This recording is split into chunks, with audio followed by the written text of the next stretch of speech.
हाँ जी बच्चों, very very good morning. सब बच्चों को प्यारी प्यारी good morning. Sorry for delay. Good morning Princy, Ashish, Brajesh, Khushi. और बच्चे भी आ गए हैं क्या? जल्दी से इस बार सेस पे मैसेज लिख के बताएं ताकि मुझे पता चल जाए कि आप लोग आ गए हैं। एज वी डिसाइडेड कि आज हमारा रिवीजन है कहां तक का, अभी तक जो हमने किया अकाउंट्स में, एडवांस अकाउंट में। गुड मॉर्निंग जी आशीष, कल नहीं थे तुम? आइए जरा सारे बच्चे मेरे साथ साथ में रिवीजन स्टार्ट करेंगे। एक बार मुझे सेस पे लिख के फटाफट से अपनी प्रेजेंस जाहिर करेंगे कि हाँ सर हम लोग आ गए हैं। आ गए हैं जी, आदर्श भी आ गए हैं।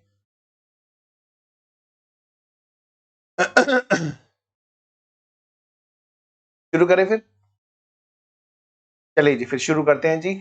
और बाकी बच्चे, मुस्कान आ गए, okay, very very good. Good morning ji Muskan ji. Good morning बेटा कावेरी। हाँ 2 बजे भेजा है सुबह, हाँ होमवर्क।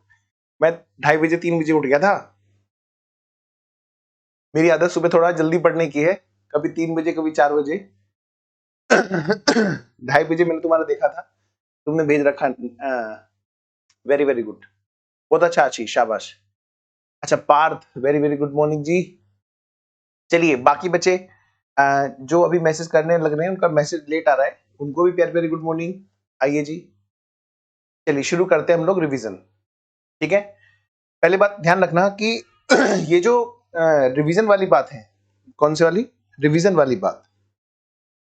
बेटे रिवीजन के अंदर हमें क्या रिवाइज करना होता है? जब हम एग्जाम से पहले अपने सिलेबस को रिवाइज कर रहे होंगे तो हमें कैसे रिवाइज करना चाहिए, हम इस बात के लिए हम लोग यहाँ पे मिले हैं।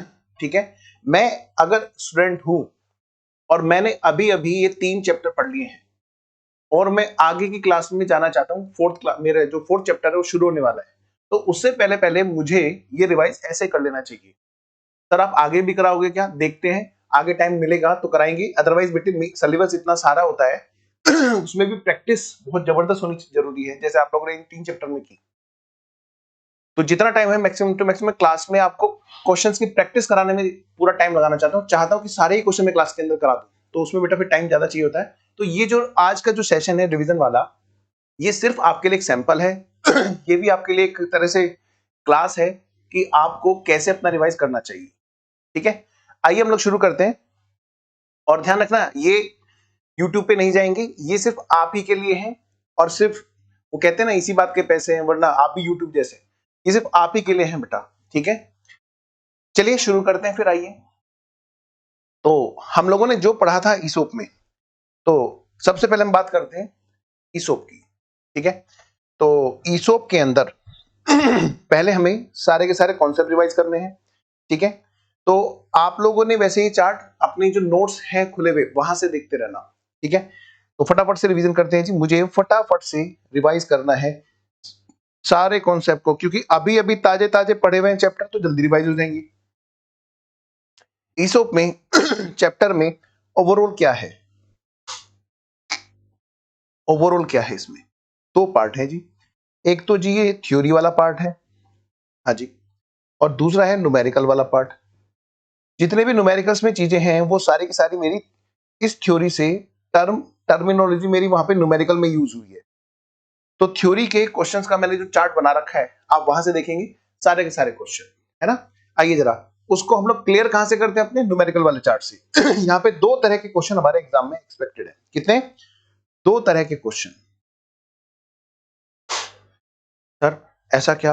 हाँ, एक तो बेटे जहां पर हमें क्वेश्चन में फेयर वैल्यू देता है, फेयर वैल्यू गिवन होती है। सबसे पहला जो है हमारे यहाँ पर क्या है बेटा, कि हमें क्वेश्चन के अंदर क्या दे रखा होता है बेटा? फेयर वैल्यू दी जाती है। ठीक है ना, fair value given of option.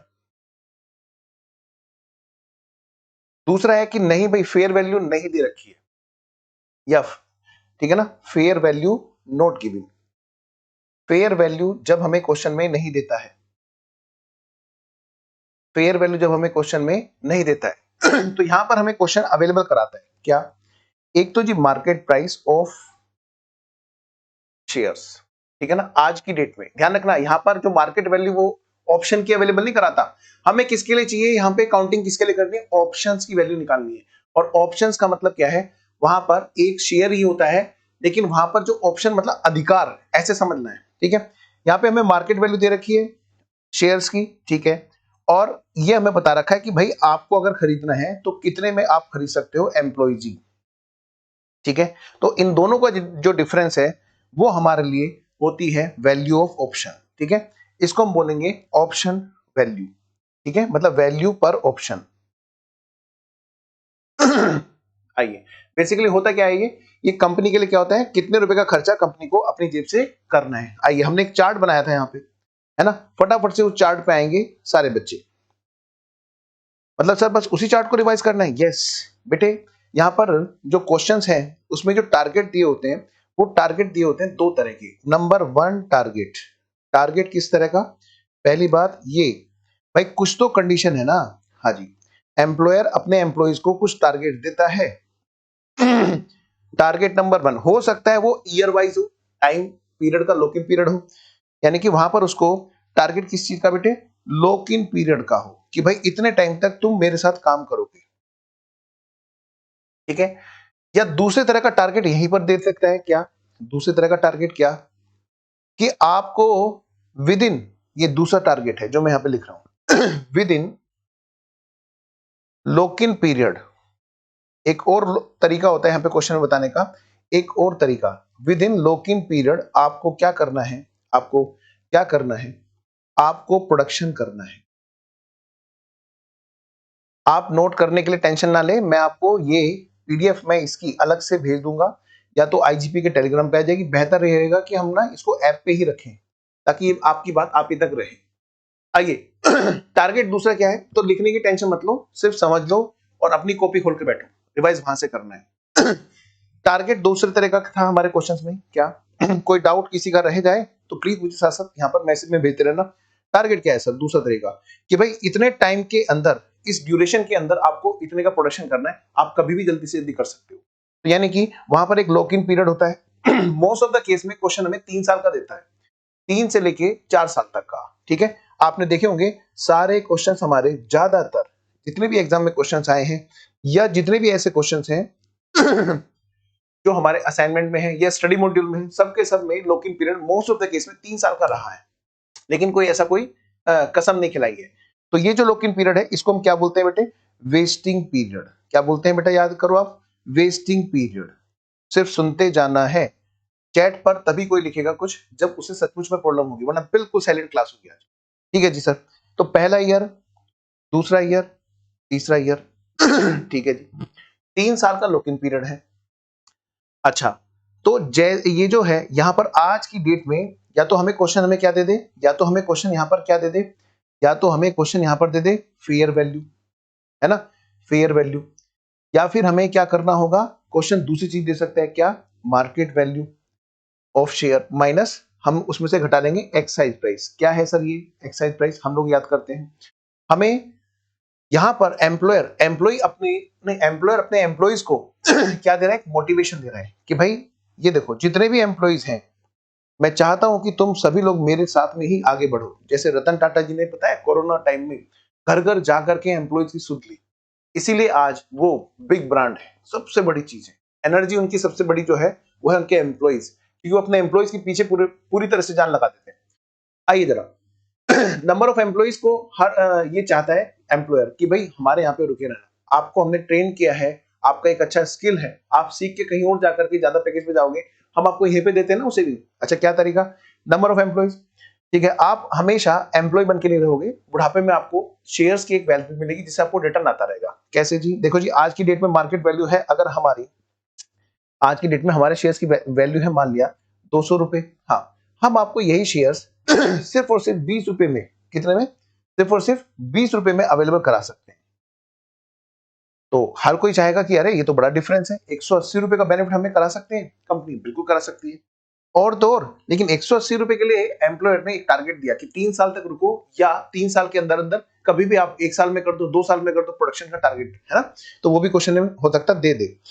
तो कितने एम्प्लॉइज हैं, मान लिया एम्प्लॉइज हैं हमारे यहाँ पर 1000, सॉरी 1000, और पर एम्प्लॉय जो ऑप्शंस हैं, ऑप्शंस पर एम्प्लॉय वो है मान लिया 500 शेयर्स खरीदने का मौका, ठीक है। तो ऐसे केस में क्या होगा, यहां पर जब ये 3 साल का लॉक इन पीरियड खत्म हो जाएगा या जल्दी कंडीशन सेटिस्फाई हो जाएगी, तो आप देखना जब टारगेट 2 टाइप के क्वेश्चन होते हैं जहां पर कहते हैं कि लॉक इन पीरियड तक हम ये नहीं कह रहे आप रुको, आप लॉक इन पीरियड से पहले भी ले सकते हो, ये भी इस टाइप के क्वेश्चन भी होते हैं। वहां पर ये कहते हैं कि भाई आप ना कंडीशन सेटिस्फाई कर दो, कंडीशन बेटे वहां पे क्वेश्चन बताता नहीं है, होती है वो प्रोडक्शन की है कि भाई आपने इतने टाइम में प्रोडक्शन कर दो। तो वहां पर एक क्वेश्चन है जहां पर ऐसा हुआ है कि 3 साल का लॉकिंग पीरियड है, लेकिन उसमें क्या हुआ 2.5 साल में ही उन्होंने क्या किया, सारी की सारी कंडीशन सेटिस्फाई कर दी। तो यानी कि अगर 2.5 साल में कंडीशन सेटिस्फाई कर दी तो वहीं पर अदरवाइज जहां पर नॉर्मल वेस्टिंग पीरियड खत्म हो रहा है उस जगह पर, तो मैं अभी मान रहा हूं कि 2.5 साल में कंडीशन सेटिस्फाई नहीं हुई, हम बात कर रहे हैं किसके जरिए कि वेस्टिंग पीरियड खत्म हुआ और हमारे ऑप्शंस बन गए कौन से भाई, वेस्टेड। क्या बन जाएंगे, वेस्टेड। थ्योरी में भी ये पॉइंट आ सकता है बेटा लिखने के लिए शॉर्ट नोट में। तो ये बन गए हमारे बेटा क्या, वेस्टेड ऑप्शन। इससे पहले पहले जो हमारे ऑप्शंस होते हैं वो क्या कहलाते हैं, अनवेस्टेड। क्या कहलाते हैं बोलो बेटा, इससे पहले, हाँ बोलो का मतलब अपने आप को जवाब देना, लिखना नहीं से इस पे, अनवेस्टेड ऑप्शंस, अनवेस्टेड ऑप्शंस।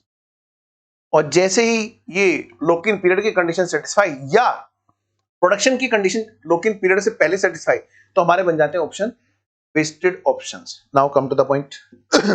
इसके बाद में भी एक ड्यूरेशन दी जाती है, इसके बाद में भी एक ड्यूरेशन दी जाती है कि आप विद इन दिस ड्यूरेशन आप क्या करें, अपने अधिकार का यूज कर सकते हैं, एक्सरसाइज कर सकते हैं, एक्सरसाइज पीरियड बोलते हैं बेटे इसको, ठीक है। इसकी भी एक समय सीमा होगी, कट ऑफ डेट होगी, ठीक है बेटा। ये हो सकता है 1 साल का हो, ये हो सकता है 2 साल का हो, ये हो सकता है 3 साल का हो। किसी बच्चे को ये नहीं सोचना कि सर 3 साल का वेस्टिंग पीरियड, 3 साल का एक्साइज पीरियड, तो उस पर दिमाग नहीं लगाना।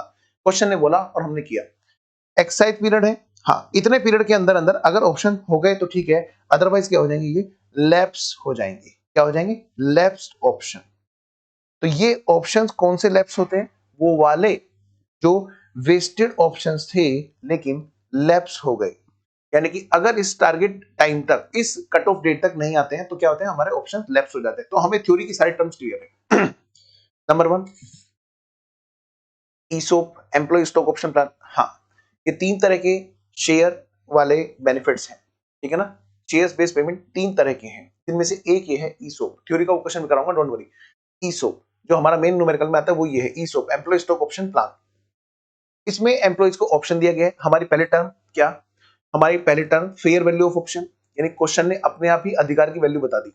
हमारी दूसरी टर्म की इंट्रिंसिक वैल्यू, इंट्रिंसिक वैल्यू मतलब सर ये जो होती है market price minus excise price, इसी को बोलते हैं इंट्रिंसिक वैल्यू। क्या बोलते हैं, intrinsic value of option. Intrinsic क्यों बेटा, फेयर वैल्यू होती है बाहर से मार्केट से पता चला हुआ प्राइस, जहां पे हमने पढ़ा था इकोनॉमिक में कि बायर और सेलर दोनों जानते हैं, तो ऐसी वैल्यू को बोला जाता है फेयर वैल्यू। दोनों को जानते हैं कि ये कितने की चीज आई थी, कितने में बेच रहा है मेरे को, खरीदने वाला भी जानता है, बेचने वाला भी। तो इकोनॉमिक का कॉन्सेप्ट जो है वहीं से हमने पढ़ा था, फेयर वैल्यू, ये चीजें वहीं से आई है। तो ये कहां से पता चलती है, मार्केट से पता चलती है। अच्छा इंट्रिंसिक मतलब अंदर से ढूंढी हुई वैल्यू, यानी कि उसके लिए मार्केट की जरूरत नहीं, अंदर से ढूंढी, हमें मार्केट की मार्केट प्राइस हमने अंदर से ढूंढा। तो क्वेश्चन यहां पर क्या करता है, खुद अपने आप बैठ करके बता देता है कि हमने खुद कैलकुलेट कर दिया जी। आगे के चैप्टर में जाके पढ़ना जी, अमालगमेशन में आगे के चैप्टर में जाके पढ़ना वो मार्केट वैल्यू कैसे निकाली जाती है जब अंदर से कैलकुलेट की जाती है इंट्रिंसिक वैल्यू। तो बेटे इस चैप्टर में वो बात नहीं सिखाई गई है, बस यहाँ पर क्वेश्चन हमें दे देता है और हम कर लेते हैं। Now come to the point. तो अगली हमारी टर्म क्लियर हुई, फेयर वैल्यू और इंट्रिंसिक वैल्यू। तीसरी टर्म्स हमारी वेस्टिंग पीरियड। हाँ जी, जिस दिन के अंदर, जिस टारगेट पीरियड के अंदर अंदर कंडीशन सेटिस्फाई करनी होती है वो कहलाता है वेस्टिंग पीरियड। अनवेस्टेड ऑप्शन, जब तक हमारा ऑप्शन वेस्ट ना हो जाए तब तक हमारा ऑप्शन अनवेस्टेड ऑप्शन कहलाएगा। जिस दिन हमारी कंडीशन सेटिस्फाई होगी, वो लॉक इन पीरियड की हो या लॉक इन पीरियड के पहले कहीं पर प्रोडक्शन करने की हो, वो डेट हमारी कहलाएगी कट ऑफ डेट। उस डेट पर हमारा ऑप्शन वेस्ट हो जाएगा। जरूरी नहीं है वेस्टिंग पीरियड के एंड में जाकर ही बात हो, ठीक है। तो वेस्टिंग पीरियड से पहले भी हमारा ऑप्शन वेस्ट हो सकता है, ठीक है। हाँ जी बेटा बिल्कुल सही कह रहे हो गुड़िया। ये बस समझ लो मार्केट प्राइस दो है, अंदर से ढूंढा हुआ इंट्रिंसिक वैल्यू, बाहर से पता चला फेयर वैल्यू। जब खुद बैठ के बैलेंस शीट से बैठ के कैलकुलेशन का एक तरीका होता है, तब निकाली जाती है इंट्रिंसिक वैल्यू। तो यहाँ पर क्वेश्चन खुद ही अपने आप दे रहा होता है, हमें ढूंढने की जरूरत नहीं होती। ठीक है, फेयर वैल्यू क्वेश्चन कहता है कि हमें तो मार्केट से पता चला, तो बस हमें तो क्वेश्चन में साफ साफ दे दिया। अगर हमें फेयर वैल्यू दे दी तो हमें किसकी बात माननी है बोलो? अगर हमें फेयर वैल्यू दे दी तो हमें किसकी बात माननी है? नंबर 1 प्रायोरिटी, इसको प्रायोरिटी रखनी है। फिर हम क्वेश्चन में चाहे इंट्रिंसिक वैल्यू हमें निकालनी आती हो, फिर भी हम फेयर वैल्यू को कंसीडर करेंगे। यानी कि क्वेश्चन में अगर मार्केट प्राइस दे रखा है और एक्सेल प्राइस दे रखा है, हम उसको भूल जाएंगे, हमें फेयर वैल्यू से मल्टीप्लाई करना होगा। हाँ, अगर ये नहीं दे रखा है तो हम खुद बैठ करके निकालेंगे, जिसको हम क्या नाम देते हैं? Intrinsic value. इसको हम क्या नाम देते हैं बेटा? Intrinsic value.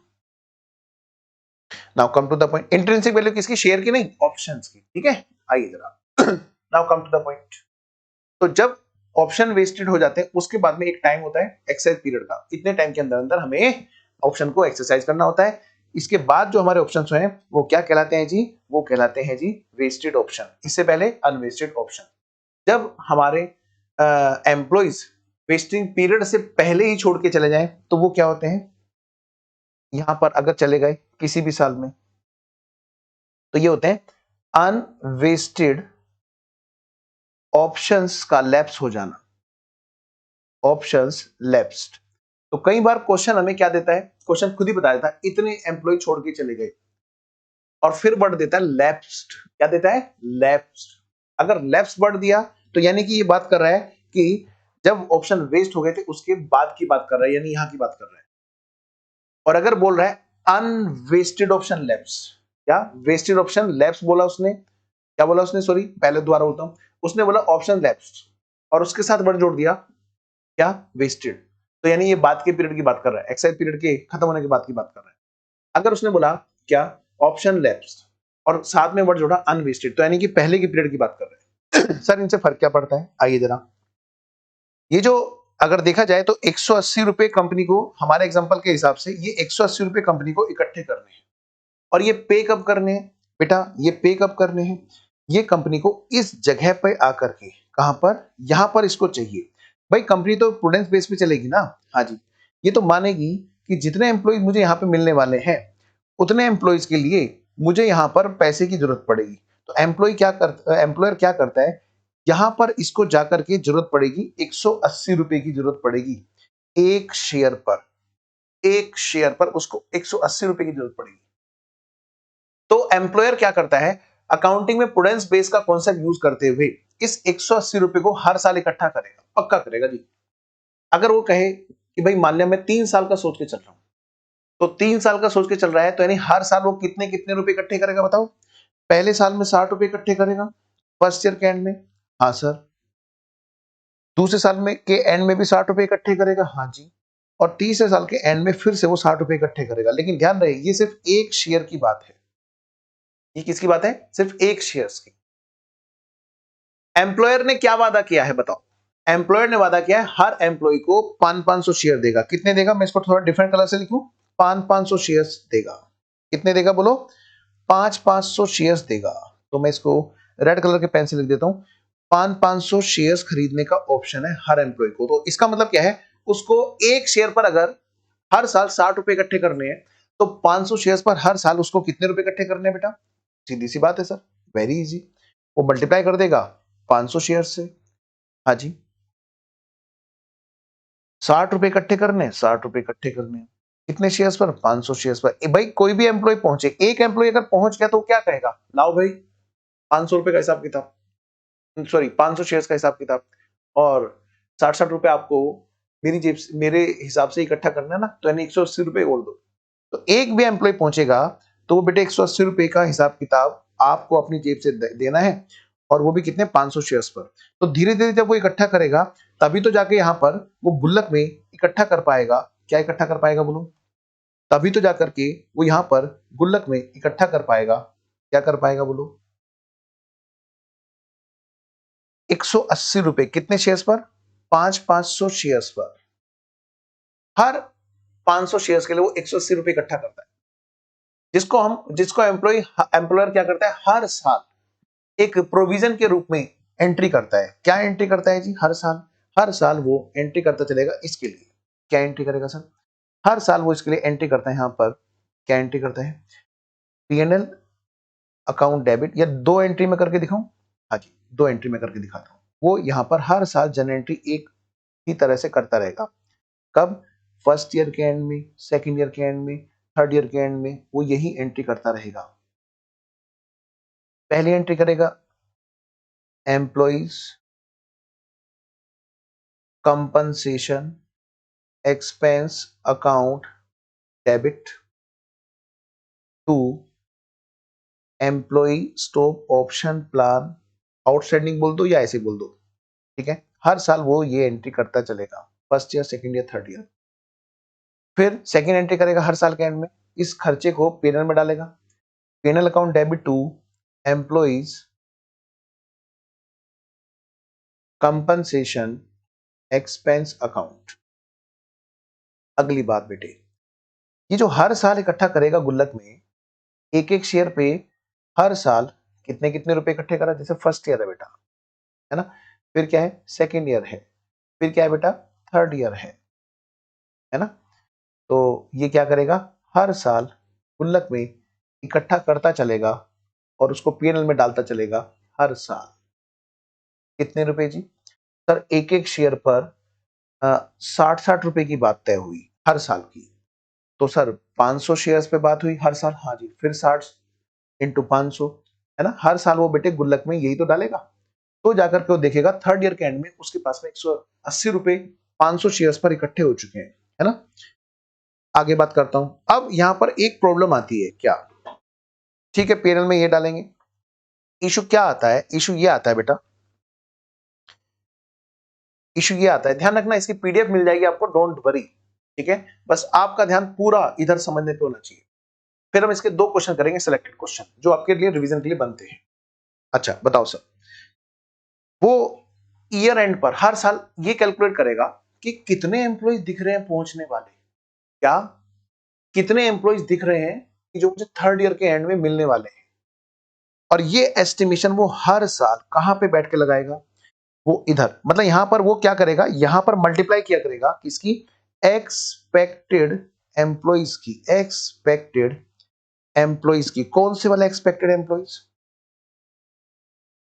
एक्सपेक्टेड एम्प्लॉइज की जो मिलने वाले हैं। कहां पर मिलने वाले हैं बेटा, बिटिया, सारे बच्चे ध्यान दो, कहां पर मिलने वाले हैं? At vesting date. ध्यान रखना, ये हर साल इस बात को ऐसे देखा करेगा। तो यानी कि ये आज की डेट की बात नहीं कर रहा है, नहीं बेटे, ये प्रूडेंस बेस पर आगे देख रहा है कि आगे जाकर के मिलेंगे। अच्छा, फ्यूचर में मुझे खर्चा दिख रहा है, तो उस खर्चे का ड्यू प्रोपोर्शन पहले साल का मैं यहां पर डालना चाहता हूं, बीइंग एम्प्लॉय। तो बेटा जी, ये यहां पर नंबर ऑफ एम्प्लॉय ढूंढेगा। ऐसे ही फिर बेटे सेकेंड ईयर में देखेगा कि सेकेंड ईयर में भी फिर मल्टीप्लाई करते हैं, expected employees at vesting date. क्या बेटा? वेस्टिंग वाली डेट, जिस डेट को ऑप्शन वेस्ट हो जाएगी। अब बेटे थर्ड ईयर की बात आएगी बाबू, तो वहां पर एक्सपेक्टेशन क्या, वहां तो आइस पर धप्पा हो गया, है ना। वहां पे तो हमारे पास में क्या है बेटा, वहां पे हमारे पास में क्या है, वहां पे तो जी इन 500 शेयर्स पर जो 60-60 रुपए लेने वाले हैं, ऐसे लोगों की एक्चुअल, क्या बेटे, एक्चुअल चीज बता ही रखी होगी। हाँ जी, एक्चुअल एम्प्लॉइज कितने हैं? हाँ जी, बिल्कुल बता रखी होगी। सर अगर नहीं बता रखी होगी तो बेटा ये तो बता रखा होगा कितने लोग एक्सपेक्टेड पहुंचने वाले हैं। हाँ, जितने पहले ईयर सेकंड ईयर के एंड में थे वही एक्चुअल में पहुंचे होंगे। तो अगर क्वेश्चन ने हमें थर्ड ईयर के एंड में एक्चुअल बता रखे हैं तो वो ले लो, वरना जितने की एक्सपेक्टेशन चल रही थी, यानी कि वही हमारी एक्सपेक्टेशन एक्चुअल में बदल गई, तो हमें मल्टीप्लाई किसे करना है, वहां पे जाकर के, वहां पे जो एम्प्लॉय हमें मिले, और इन्हीं पर आएगा ऑप्शन वेस्ट। आइए, अब यहां पर कैलकुलेशन में क्या दिक्कत आती है, किसी किसी क्वेश्चन में हमें बता देता है कि पहले साल कितने गए। कौन, यहां पे लिख दूं मैं, कितने, यहां पर कितने गए। कई बार हमें क्वेश्चन यहां पे बता देता है कितने लोग सच्ची मुच्ची में गए, तो यहां पर कई बार हमें बता देता है लेफ्ट, कितने लोगों ने लेफ्ट किया। या तो हमें क्वेश्चन यहां पे बता देगा कि कितने लोगों ने लेफ्ट किया, या फिर हमें नहीं बताएगा लेफ्ट किया। तो हमें यहाँ पे क्या देता है question, most of the case में हमें क्वेश्चन क्या देता है, क्या देता है जी? क्वेश्चन हमें बताता है क्या कि कितने परसेंट एम्प्लॉइज के जाने की टेंडेंसी है। ध्यान रखना, मान लिया 10% है, फॉर एग्जाम्पल 10% है कि हर साल 10% लोग छोड़कर जाएंगे हमारे यहां से। ध्यान रखना, ये जो एनुअल एनुअल जाने की लेफ्ट की परसेंटेज है, जिसको क्वेश्चन पता है कैसे बोलता है, annual forfeiture. Annual forfeiture word देता है। सर फॉरफीचर तो हमने शेयर्स में सुना था। हाँ वही तो भाई, एक तरह से वो ऑप्शन उनके वेस्ट हो गए ना। उन्होंने एक तरह से टाइम तो दिया, मान लिया किसी आदमी ने 1 साल का, तो एक कायदे से उसका 1 साल का तो अधिकार बनता है, लेकिन वो 3 साल की कंडीशन की वजह से वो अपना छोड़ जाएगा और हम फॉरफिट कर लेंगे एक तरह से राइट। इसलिए यहाँ पे वर्ड यूज करते हैं एनुअल फॉरफीचर।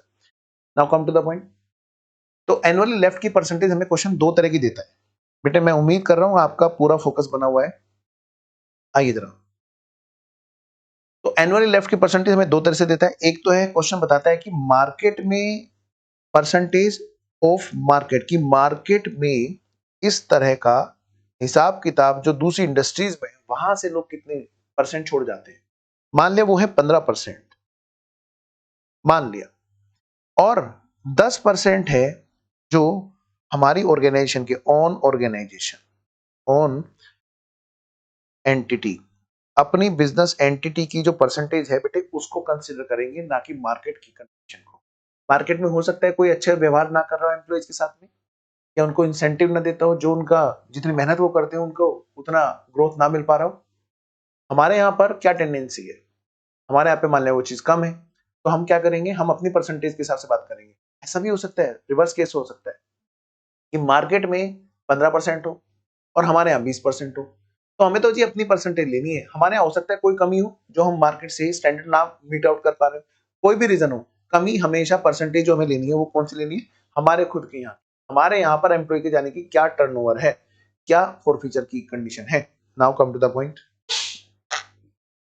तो जी ठीक है, ये जो एक्सपेक्टेड एम्प्लॉय निकाले जाते हैं, इसकी ये जो कैलकुलेशन है यहाँ पर, ये कैलकुलेशन ये बड़ी तरीके से करनी होती है, क्योंकि ये हर ईयर के एंड पे कैलकुलेशन होती है।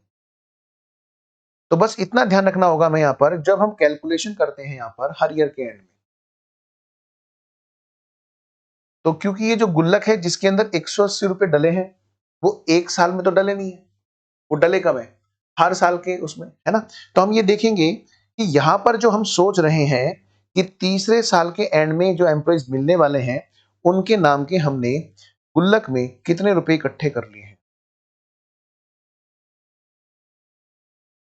अगर मान लिया हमने जैसे यहाँ पे 60 रुपए इकट्ठे कर लिए एक शेयर पर, एक शेयर की बात कर रहा हूं मैं अभी, तो दूसरे साल में हम लोग जब कैलकुलेशन करेंगे, तो दूसरे साल में क्या होगा बेटे, यहां पर हमारे गुल्लक में कितने आने वाले हैं, ऑफ कोर्स 120 रुपए का हिसाब किताब आएगा। कितने का आएगा, ऑफ कोर्स 100, यहाँ पे बेटे 60 रुपए की कैलकुलेशन आएगी, हाँ, और वही हम लोग ईसोप में पीएनएल बनाएंगे। पहले साल हम क्या करेंगे, बताओ कितना, 60 रुपए हम लोग डालेंगे। ये हमने डाल दी बेटे 60 रुपए। एम्प्लॉइज की एक्सपेक्टेड परसेंटेज में अभी कैलकुलेट करना सिखाऊंगा, आप पहले लॉजिक को समझो। दूसरे साल में हमने कैलकुलेशन की होगी, एक्सपेक्टेड एम्प्लॉइज का बस डिफरेंस रहता है, वो आएगी पक्का 180 रुपए की, सॉरी 120 रुपए के हिसाब से, क्योंकि 2 साल की अमाउंट निकलेगी वहां पर। क्यों, क्योंकि 3 साल में 180, तो 2/3 के हिसाब से 120 बनता है जी। उसमें से फिर हम घटाएंगे क्या, ऑलरेडी कितना है, ऑलरेडी कितना है, ऑलरेडी हमने कितना प्रोविजन बना रखा है। तो नए वाला करंट ईयर में जो हमें पीएनएल में डालकर प्रोविजन बनाना है, वो है एक शेयर पर बेटे फर्दर 60 रुपए, तब हम उसको नए वाले को पीएनएल में यहाँ पर एड बैक करते हैं। हर साल का खर्चा हर साल के पीएनएल में जाएगा, लेकिन ये कैलकुलेशन करते हुए कि पिछले साल तक का हिसाब किताब कितना हो चुका है, आज की डेट तक कितने एम्प्लॉइज की एक्सपेक्टेशन है। ऐसा हो सकता है, हाँ हो सकता है बेटे। क्वेश्चन में हमने सोचा वो 10% पहले साल हमने सोचा कि हर साल 10 जाएंगे, लेकिन क्वेश्चन ने एक वर्ड दे दिया कि हमारी अगले साल जाकर के एक्सपेक्टेशन ही चेंज हो गई, एक्सपेक्टेशन ही चेंज हो गई। ध्यान रखना, अगर एक्सपेक्टेशन चेंज हो गई और वो एवरेज बेस पर देगा कि नहीं जी हम तो ना पहले साल सोच रहे थे कि हर साल 10% जाया करेंगे, तो यहां पर जब हमारी पहले साल कैलकुलेशन होगी तो हमारी किस बेस पर होगी, यहां पर एम्प्लॉइज के जाने की हिसाब किताब किस बेस पर होगी, 10%, 10%, 10% की बेस पर हमने की होगी पहले साल के एंड। क्योंकि क्वेश्चन के स्टार्टिंग में फर्स्ट ईयर के एंड में हमारी एक्सपेक्टेशन 10% की होगी। हालांकि ऐसा कोई क्वेश्चन बना तो नहीं है, जो मैं बात आपको बता रहा हूं क्या कि क्वेश्चन ने बोला कि इतने एम्प्लॉय चले गए छोड़ के, उस पर बात नहीं करेंगे एक्चुअल में जो जा रहे हैं। हमारे मन में क्या है, एक्सपेक्टेशन क्या है। सेकंड ईयर में अगर हमारी एक्सपेक्टेशन बदल जाती है कि हर साल 10 नहीं, हर साल बेटे हम किस डेट पे सोच रहे हैं, हम यहां पर सोच रहे हैं सेकंड ईयर में। तो हम जब सोचते हैं तो हम ये सोचते हैं right from the beginning average. क्या कहा वर्ड मैंने, देखो ध्यान से, क्या मैंने सोचा सेकंड ईयर के एंड में आकर के कि हमारी जो एक्सपेक्टेशन है वो सेकंड ईयर के एंड में सोच रहा हूं मैं। कब सोच रहा हूं बोलो, सेकंड ईयर में एंड में आकर के मैंने कहा ये क्या हुआ भाई, 15% का एवरेज मैंने सोचा कि नहीं भाई, ऑन एन एवरेज ना 15%। बेटा एवरेज कब होता है, खाली एक को जोड़ के ना, कि पिछले पूरे पूरे एक साल, फिर ये वाला करंट ईयर, फिर अगले वाला ईयर, तीनों साल का ऑन एन एवरेज बता रहा होता है। तो अगर हमारे क्वेश्चन में एक्सपेक्टेशन चेंज हो गई तो हम रिवाइज एक्सपेक्टेशन को लेकर के सेकंड ईयर की कैलकुलेशन करें। मतलब वैसे ये क्वेश्चन में है नहीं, सिर्फ एक ही जगह प्रोडक्शन वाला जो क्वेश्चन है इलस्ट्रेशन नंबर 6, वहां पर प्रोडक्शन का एक्सपेक्टेशन थी, फिर हमारी चेंज हो गई, सिर्फ वहां पे ये पॉइंट कवर है, नंबर ऑफ एम्प्लॉइज के जाने में कवर नहीं है। सुनिएगा ध्यान से, अगर हमारी सेकंड ईयर में एक्सपेक्टेशन सेम रही तो 10% के हिसाब से कैलकुलेशन करते आएंगे। फिर मैंने कर लो भाई। हाँ, अगर हमारे परसेंटेज चेंज हो गई एक्सपेक्टेशन वाली ऑन एन एवरेज, तो फिर बेटा हम इसी को कंसीडर करके चलेंगे, यानी कि सेकंड ईयर में हमारे जो एम्प्लॉइज की परसेंटेज है अगर चेंज नहीं होती तो भाई हम यही कर रहे होते जो हमने पिछले साल में किया, हम 10% को घटा रहे होते। लेकिन अगर हमारी एक्सपेक्टेशन बदल गई, क्या हो गई, हमारी एक्सपेक्टेशन बदल गई। क्वेश्चन ने ऐसा बोला ऑन एन एवरेज हमारी जो परसेंटेज है वो 15% की आ रही है जी। तो बेटा हम यहाँ पे रिवाइज नंबर ऑफ एम्प्लॉय निकालेंगे 15% को घटा घटा करके। तो फिर जो एम्प्लॉइज आएंगे 15% को रिवाइज्ड वाली, अगर इफ, क्या कहा मैंने, इफ एवरेज परसेंटेज रिवाइज्ड, आपको इसकी पीडीएफ मिल जाएगी, डोंट वरी। लिखने पर नहीं, पूरा फोकस कंसंट्रेटिवली अचीव करने पे लेना। तो अगर क्वेश्चन ने यहाँ पे नहीं बोला होता तो भाई 10% ही लेकर के हम कैलकुलेशन कर रहे होते। सर 60 रुपए 120 रुपए चेंज आएगा क्या, नहीं बेटे, पर शेयर की बात तो मैंने कर दी, 120 रुपए पर शेयर वो तो वही रहेगा, और एक एम्प्लॉय भी पहुंचा तो 500 शेयर्स मांगेगा, वो भी वही रहेगा। यहाँ सिर्फ नंबर ऑफ एम्प्लॉयज का खेल है सारा का सारा, यानी कि अगर एक्सपेक्टेशन चेंज नहीं हुई तो 10% घटा करके लास्ट तक पहुंच रहे, और अगर हमारी एक्सपेक्टेशन चेंज हो गई तो फिर यहाँ पर नंबर ऑफ एम्प्लॉयज की कुछ और बात रही होगी। ओके, चलिए यहां तक बात हो गई। फिर मैं अगले उसमें आया, क्या, यहां पर थर्ड ईयर की बात करो सर। मैंने कहा थर्ड ईयर में तो बेटा वही होना है कि आपकी गुल्लक में ये बताओ एक शेयर के नाम के कितने रुपए हो चुके। सर एक शेयर के नाम के हमारे सर पिछले साल तक ना सर गुल्लक में 120 रुपए इकट्ठे हो चुके हैं। 60 और 60 कितने, 120 हो चुके हैं सर ऑलरेडी, है ना।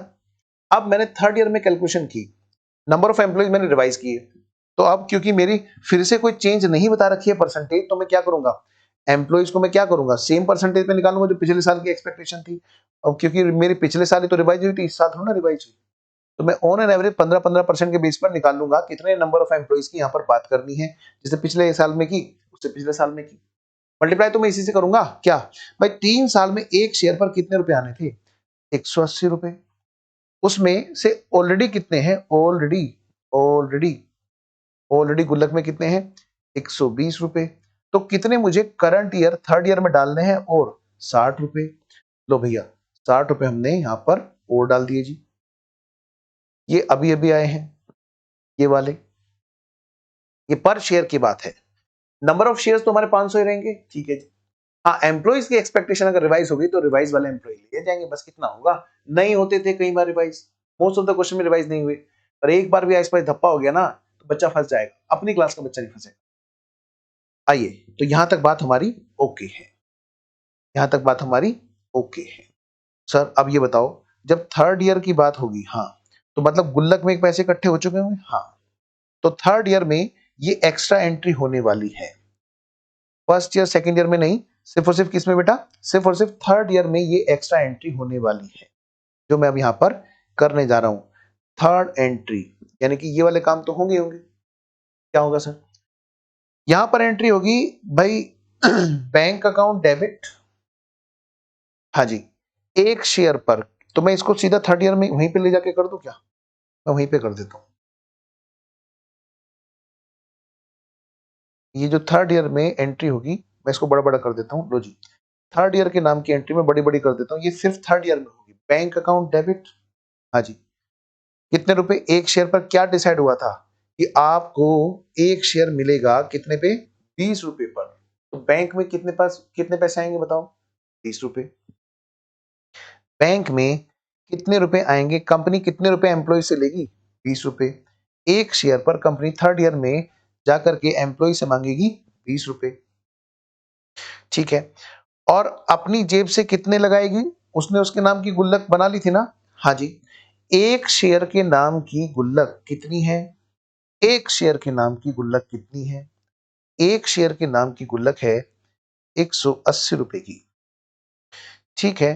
तो वो अपनी जेब से 180 रुपए का कंट्रीब्यूशन करेगी।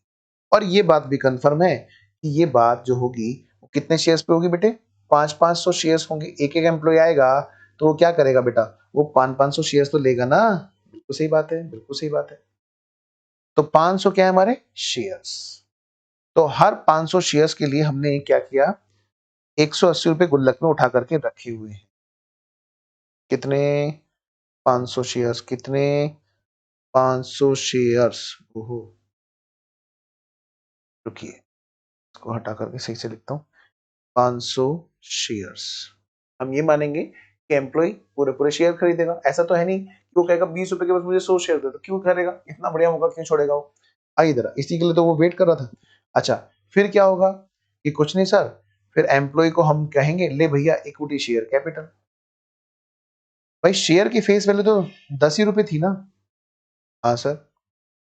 तो हम कहेंगे भैया भैया, हाँ सुनो, भैया भैया सुनो ना, क्या 10 रुपए की फेस वैल्यू वाले तुम्हें हम दे रहे हैं कितने? 500 शेयर्स एक एक एम्प्लॉय को। हाँ जी। तो जो ऊपर का पार्ट है वो क्या होगा बताओ? सर क्या मतलब? अरे बेटे, ऊपर का पार्ट सिक्योरिटी प्रीमियम में जाएगा ना।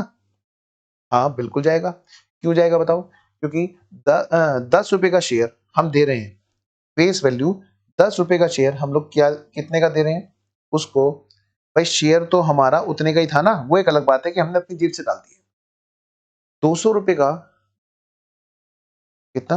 200 रुपए था मार्केट प्राइस, हाँ तभी तो 200 रुपए का शेयर हमने उसको सस्ते में दे दिया, 110 में दे दिया। यानी कि 90 रुपए हमारे सिक्योरिटी प्रीमियम है और 500 शेयर्स पर हमारी बात होगी। अब तो बस एक ही काम है, क्या? जितने एम्प्लॉइज वहां पहुंचे और उन्होंने ऑप्शन एक्सरसाइज किए, हम उतने की बात करेंगे। मैंने ये माना कि यहां पर जो भी एम्प्लॉइज हैं वो सारे के सारे पहुंच गए थे। एम्प्लॉइज, एम्प्लॉइज, एम्प्लॉइज, एम्प्लॉइज, और उससे हम उसको मल्टीप्लाई करेंगे। हाँ, ये हो सकता है क्या कि मान लिया सारे एम्प्लॉय नहीं पहुंचे, तो थर्ड ईयर में ये बात होगी क्या? मैं यहां पर लिख रहा हूं, थर्ड ईयर में ही ये बात होगी। फोर्थ वाली एंट्री भी वहां पर आ जाएगी। If all employees doesn't exercise option, then, कि कुछ भी नहीं जी, एक ही एंट्री होगी। ये जो इनका ईसोप हमने इकट्ठा कर रखा होगा, ऐसे वाले एम्प्लॉइज का जो हमने इकट्ठा कर रखा था ईसोप, हाँ जी, उनका एक शेयर पर कितने रुपए था? 180 रुपए था सर। तो उनसे बोलेंगे अब तुम भूल जाओ, अब तुम भूल जाओ।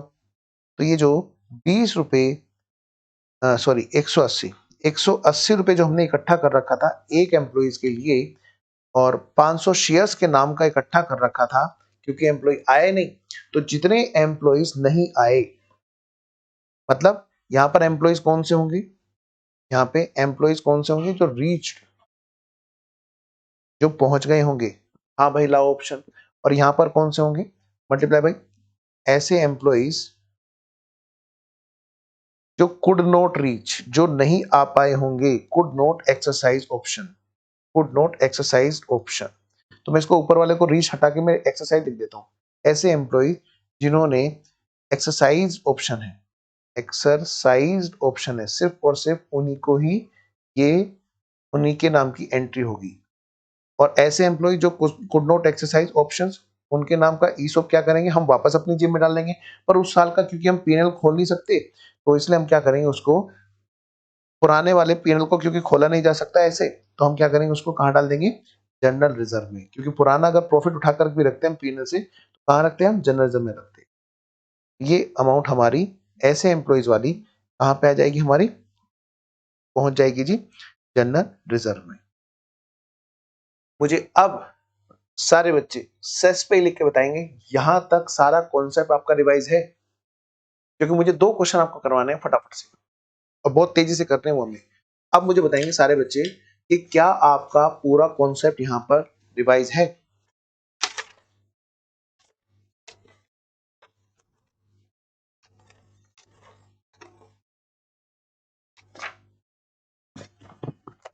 कावेरी, प्रिंस, प्रथम, पार्थ, आशीष, मुस्कान, आदर्श, खुशी, ब्रिजेश, प्रिंसी, बेटे सारे बच्चे बताओ जल्दी से, मैं वेट कर रहा हूं आपके जवाब का। इनकेस अगर कोई प्रॉब्लम है और यहाँ पर हम सेंस पे नहीं अटैच हो पा रहे हैं, तो आप मुझे व्हाट्सअप कर सकते हैं, पर करना बहुत जल्दी से। ओके है जी, ओके है, डन सर, ओके।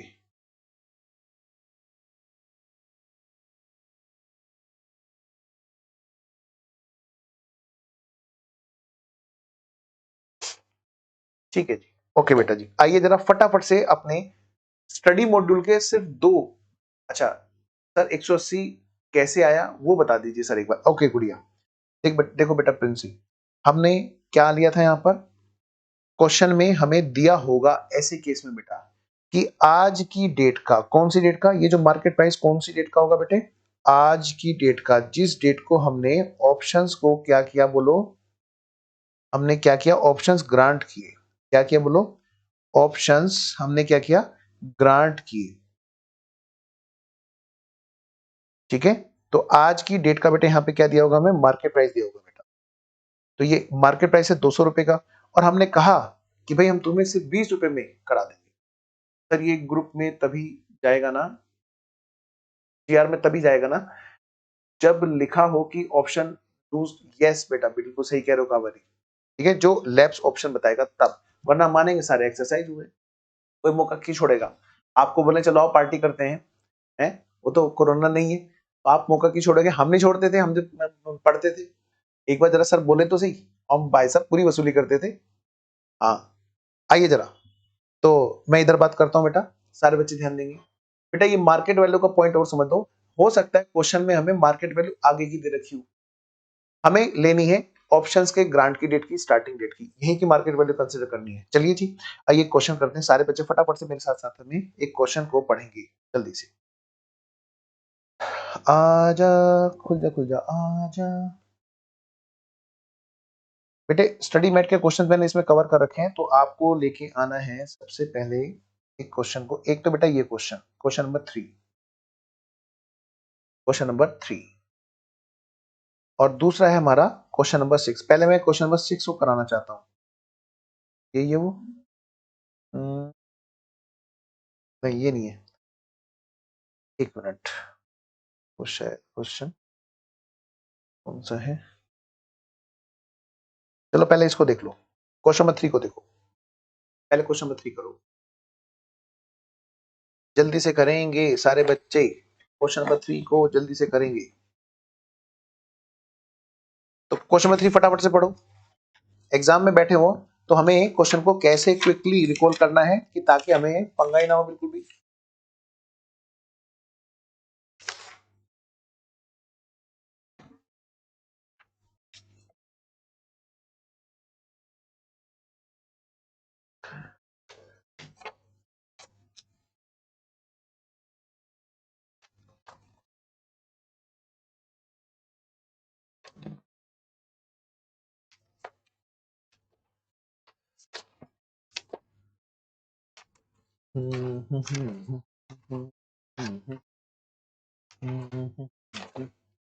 पढ़ लिया, आओ अब मेरे साथ करो।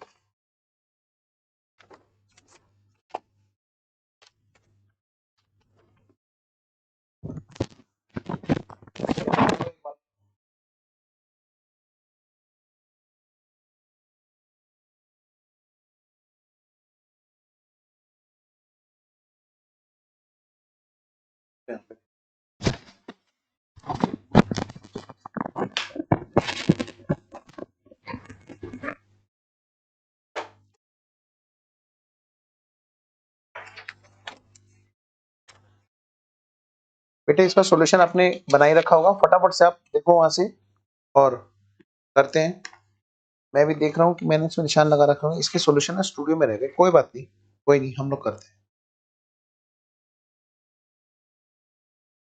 अच्छा क्वेश्चन नंबर 3 नहीं, क्वेश्चन नंबर 5 करो, क्योंकि सेम क्वेश्चन है। क्वेश्चन नंबर 3 हमारा सेम है, तो मैं इसको 5 पे लेके जा रहा हूँ। एज इट इज है, एज इट इज, बस वहां थोड़ा सा अकाउंटिंग के लिए भी बोला गया है, तो इसमें हमने रिवीजन मार्क किया। रिवीजन वाला क्वेश्चन सेम है, क्वेश्चन जो आपने 3 में पढ़ा वो यहीं पे है। सर क्वेश्चन नंबर 5 था जो आपने रिवीजन मार्क किया था। हाँ आशीष भी वही कह रहा है, यस बेटा, एक्चुअली 3 और 5 एक ही है, वहां 3 में कुछ कम प्रैक्टिस कराई, 5 में पूरी करा दी गई है। आओ बेटा जल्दी से फटाफट से अपने सॉल्यूशन में देखेंगे। तो मैं क्या कर रहा हूं, क्वेश्चन हमने एग्जाम में पढ़ा क्या कि भाई साहब एम्प्लॉइज कितने हैं, एम्प्लॉइज हमारे, फटाफट से ना क्वेश्चन पे लिखते चलेंगे हम लोग, कैसे ग्राफ बनाते चलेंगे। ये रहा जी क्वेश्चन हमारे पास, हमने क्या किया, ये है हमारा revision question. Answer number 5। Actually मेरे पास में यहाँ पर ग्राफ नहीं है, वो स्टूडियो में रह गया दिल्ली में, लक्ष्मी नगर में, तो अभी लॉकडाउन लगा हुआ है ना, तो कोई बात नहीं, मैं क्विकली फटाफट यहाँ पे ग्राफ बनाता हूँ। कितने साल की बात है जी क्वेश्चन में, 1 2 3 4, कितने, 4 साल। क्वेश्चन में लॉक इन पीरियड दे रखा है 4 साल, वेस्टिंग पीरियड है हमारा 4 साल का। वेस्टिंग पीरियड, ये है हमारी ऑप्शन ग्रांट की डेट, यहां पर ऑप्शंस ग्रांट किए गए। यह है year number 1, year number 2, year number 3, year number 4। और इसके बाद में ऑप्शन में यहां पर हमें एक्साइज पीरियड दिया 5, 6 और 7, 3 इयर्स और है हमारे, 5th, 6th और 7। अब यहां पर हमें क्वेश्चन में क्या दे रखा है बेटा, आइए जरा बेटा, यहाँ पे दे रखा है हमें क्या कि भाई साहब एम्प्लॉय जो नहीं सेटिस्फाई कर पाएंगे कंडीशन, मतलब सीधी सी बात है चले जाएंगे, चले जाएंगे, कह रहे अदर देन मार्केट, यानी ये अंदर की बात है, मार्केट की बात नहीं है तो वो अंदर की बात है ना, यानी कि ये वाले कंसीडर करेंगे हम लोग। क्वेश्चन में हमें यहाँ पे दे रखा not expected to fulfil vesting condition based on market, market के बेसिस पर बाकी लोगों के यहाँ पर कैसे होता है, हमें ये वाले काउंट नहीं करने हैं, ये वाले हमें नहीं काउंट करने हैं, नहीं करने हैं। कौन से काउंट करने हैं, अदर देन मार्केट, यानी जो हमारा इंटरनल है, यानी कि हर साल जाने वाले की एक्सपेक्टेशन कितनी है बेटा, हर साल जाने वाले की एक्सपेक्टेशन कितनी है बेटा, यहाँ पर 20% के जाने की एक्सपेक्टेशन है। यहाँ पर बेटे ये मैं पीडीएफ आपको दूंगा, डोंट वरी, तो आप लोग थोड़ा सा ना इधर अपने सॉल्यूशन से फोकस करो, अपने सॉल्यूशन से जो आपने बना रखा है क्लास के अंदर। बस मेरे पास सॉल्यूशन मिस है, थोड़ा सा टाइम ज्यादा लग रहा है आज, क्योंकि वो स्टूडियो में रह गए वहां पे दिल्ली में। आगे तरह तो हर साल की एम्प्लॉइज की जो परसेंटेज है वो ये है। अच्छा क्वेश्चन में क्या बता रखा है, और बता रखा है जी हमें कि भाई साहब एम्प्लॉय कितने हैं हमारे पास में 5000, और हर एम्प्लॉय को जो ऑप्शन है, ऑप्शंस पर एम्प्लॉय वो कितने का है बेटा, 1000 का। लो बेटा जी एम्प्लॉयज लिख लो, क्या एम्प्लॉयज लिख लो, कितने एम्प्लॉयज थे यहाँ पर, 1000। और बेटा ऑप्शंस पर एम्प्लॉय कितने का है, ऑप्शंस पर एम्प्लॉय कितने का है जी, पर एम्प्लॉय को ऑप्शन है, अच्छा ये 5000 थे एम्प्लॉय, ओके, पर एम्प्लॉय को 1000 खरीदने का ऑप्शन है, 5000 एम्प्लॉयज हैं और 1000 ऑप्शंस खरीदने का ऑप्शन है पर एम्प्लॉय को। अच्छा और यहाँ पर बेटे मार्केट वैल्यू कितनी है शेयर्स की, यहाँ पे हमें क्वेश्चन में दे रखा है कि मार्केट वैल्यू, और फिर हमें एक्सरसाइज प्राइस दे रखा है क्या, या हमें फेयर वैल्यू ऑप्शन। देखिए जरा क्वेश्चन में क्या दे रखा है, क्वेश्चन हमें दे रखा है फेयर वैल्यू ऑफ ऑप्शन। वाह वाह वाह वाह, मजा लगा दी इसने तो भाई, इसने तो मजे लगा दिए भाई, ठीक है ना, मजे लगा दिए। अच्छा एक्सरसाइज पीरियड, अच्छा एक्सरसाइज पीरियड थी, ठीक है। यहाँ पे इसने कहा कि तुम्हें ये नहीं बता रहा मैं, इनको हटा दो। हम तो जब क्वेश्चन में हमें दे देता है ना क्या, फेयर वैल्यू ऑफ ऑप्शन, तो फिर तो बेटे सारी बात ही खत्म हो जाती है। फेयर वैल्यू हमें बता दी, फेयर वैल्यू ऑफ ऑप्शन, यानी कि अगर क्वेश्चन में ऑप्शंस की फेयर वैल्यू दे रखी है तो हमें वही काउंट करके चलनी है, दैट इज योर 5 रुपीज पर ऑप्शन। ठीक है? नहीं बेटा, मैं घर से स्टूडियो से क्लास ले रहा हूँ बाबू।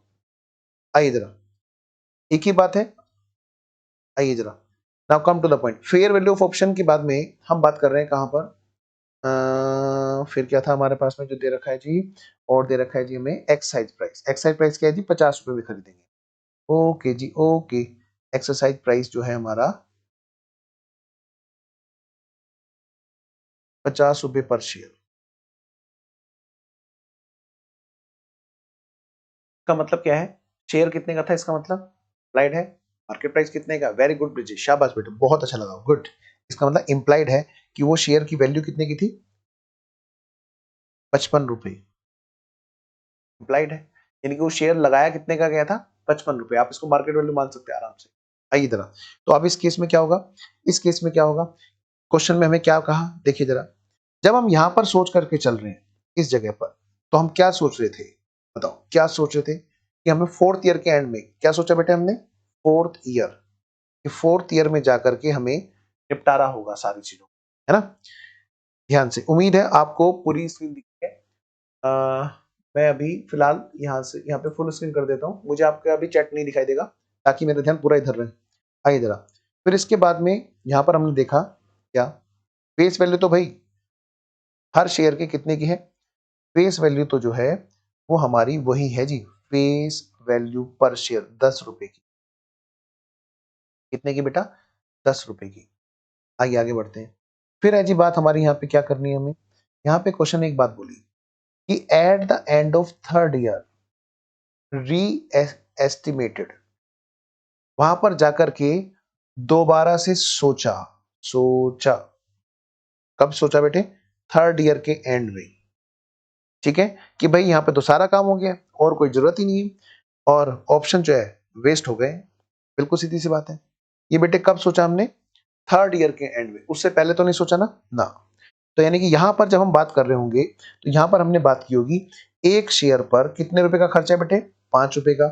तो 5 रुपए का जो खर्चा है वो कितने शेयर्स का हिसाब किताब है, एक एक एम्प्लॉय बेटे कितने, 1000, है ना। और फिर हमने लगाया, ये तो है हमारा क्या, एक एक शेयर पर खर्चा, और एक एम्प्लॉय जब खरीदेगा तो कितने खरीदेगा बेटे, एक एक हजार शेयर्स खरीदेगा। कितने खरीदेगा, एक एक हजार शेयर्स खरीदेगा।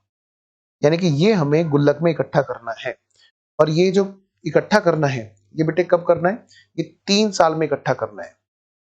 5000 एम्प्लॉय पहुंचेंगे, कितने पहुंचेंगे वो अभी हिसाब लगाएंगे। हमें इतना बताया कि गुल्लक में हमें ये इकट्ठा करना है।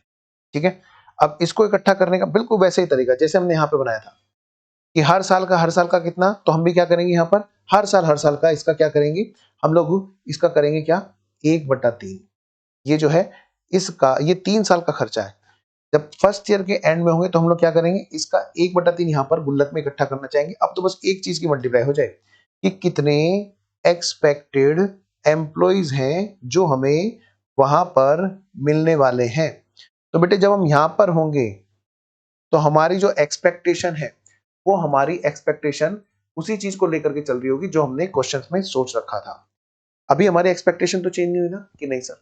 तो हमने क्या सोचा होगा कि भाई साहब बहुत सिंपल सा है, क्या, 5000 एम्प्लॉइज हैं, हाँ जी, मैं ई लिख दूं खाली, और ये पहुंचेंगे फर्स्ट ईयर में, चले जाएंगे कितने, 20% चले जाएंगे। यानी फर्स्ट ईयर के एंड में कितने बचेंगे, 80%। फिर दूसरे ईयर में फिर 15% चले जाएंगे छोड़ के, तो 100 में से 15 के बचे कितने, 85, पहुंचेंगे कितने, 85%। फिर थर्ड ईयर में पहुंच जाएंगे कितने, 10% चले जाएंगे, यानी कितने पहुंच जाएंगे, 90%। सर यहीं तक बात करेंगे, नहीं बेटे फर्स्ट ईयर के एंड में हमें नहीं पता था कि फोर्थ ईयर तक बात जाएगी या थर्ड ईयर तक बात जाएगी। फर्स्ट ईयर के एंड में तो हम लोग अकाउंटिंग कर रहे हैं।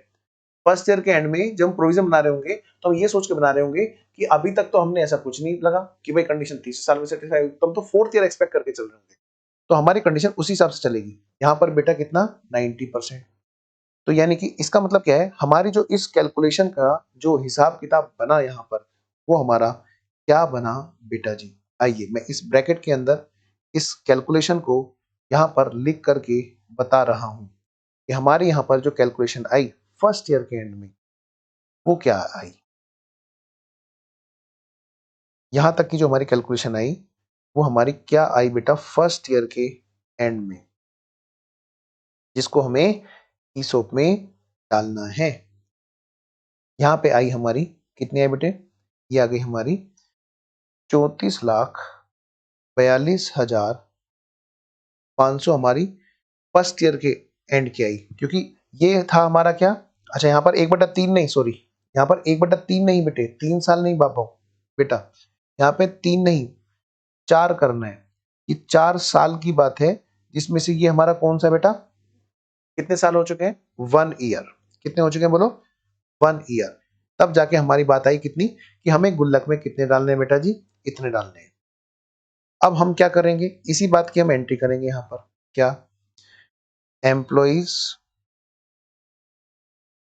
Compensation expense account debit to ESO. कितना? 34,42,500, 34,42,500। ये हमारी बात होगी बेटे इसकी। फिर हमारी क्या है बेटा? हम लोग कहाँ भेजेंगे उसको? पीएनएल में। PNL account debit to employees. बेटा इसकी आपको मैं पीडीएफ दूंगा, तो आप इसे पूरे मन से करना। थोड़ा सा टाइम इसमें इसलिए ऐसा लग रहा है क्योंकि क्या है ना कि अभी मुझे सारा लिखना पड़ रहा है। कोई बात नहीं, दूसरी चीजें तो लिखी हुई हैं। 34 लाख बस बाईबैक और इस चैप्टर में मुझे लिखना है, क्योंकि दोनों का हिसाब किताब ना स्टूडियो में रह गया है। खैर कोई बात नहीं। तो ये है हमारा क्या? पीएनएल में जो गया। फिर क्या है बेटा?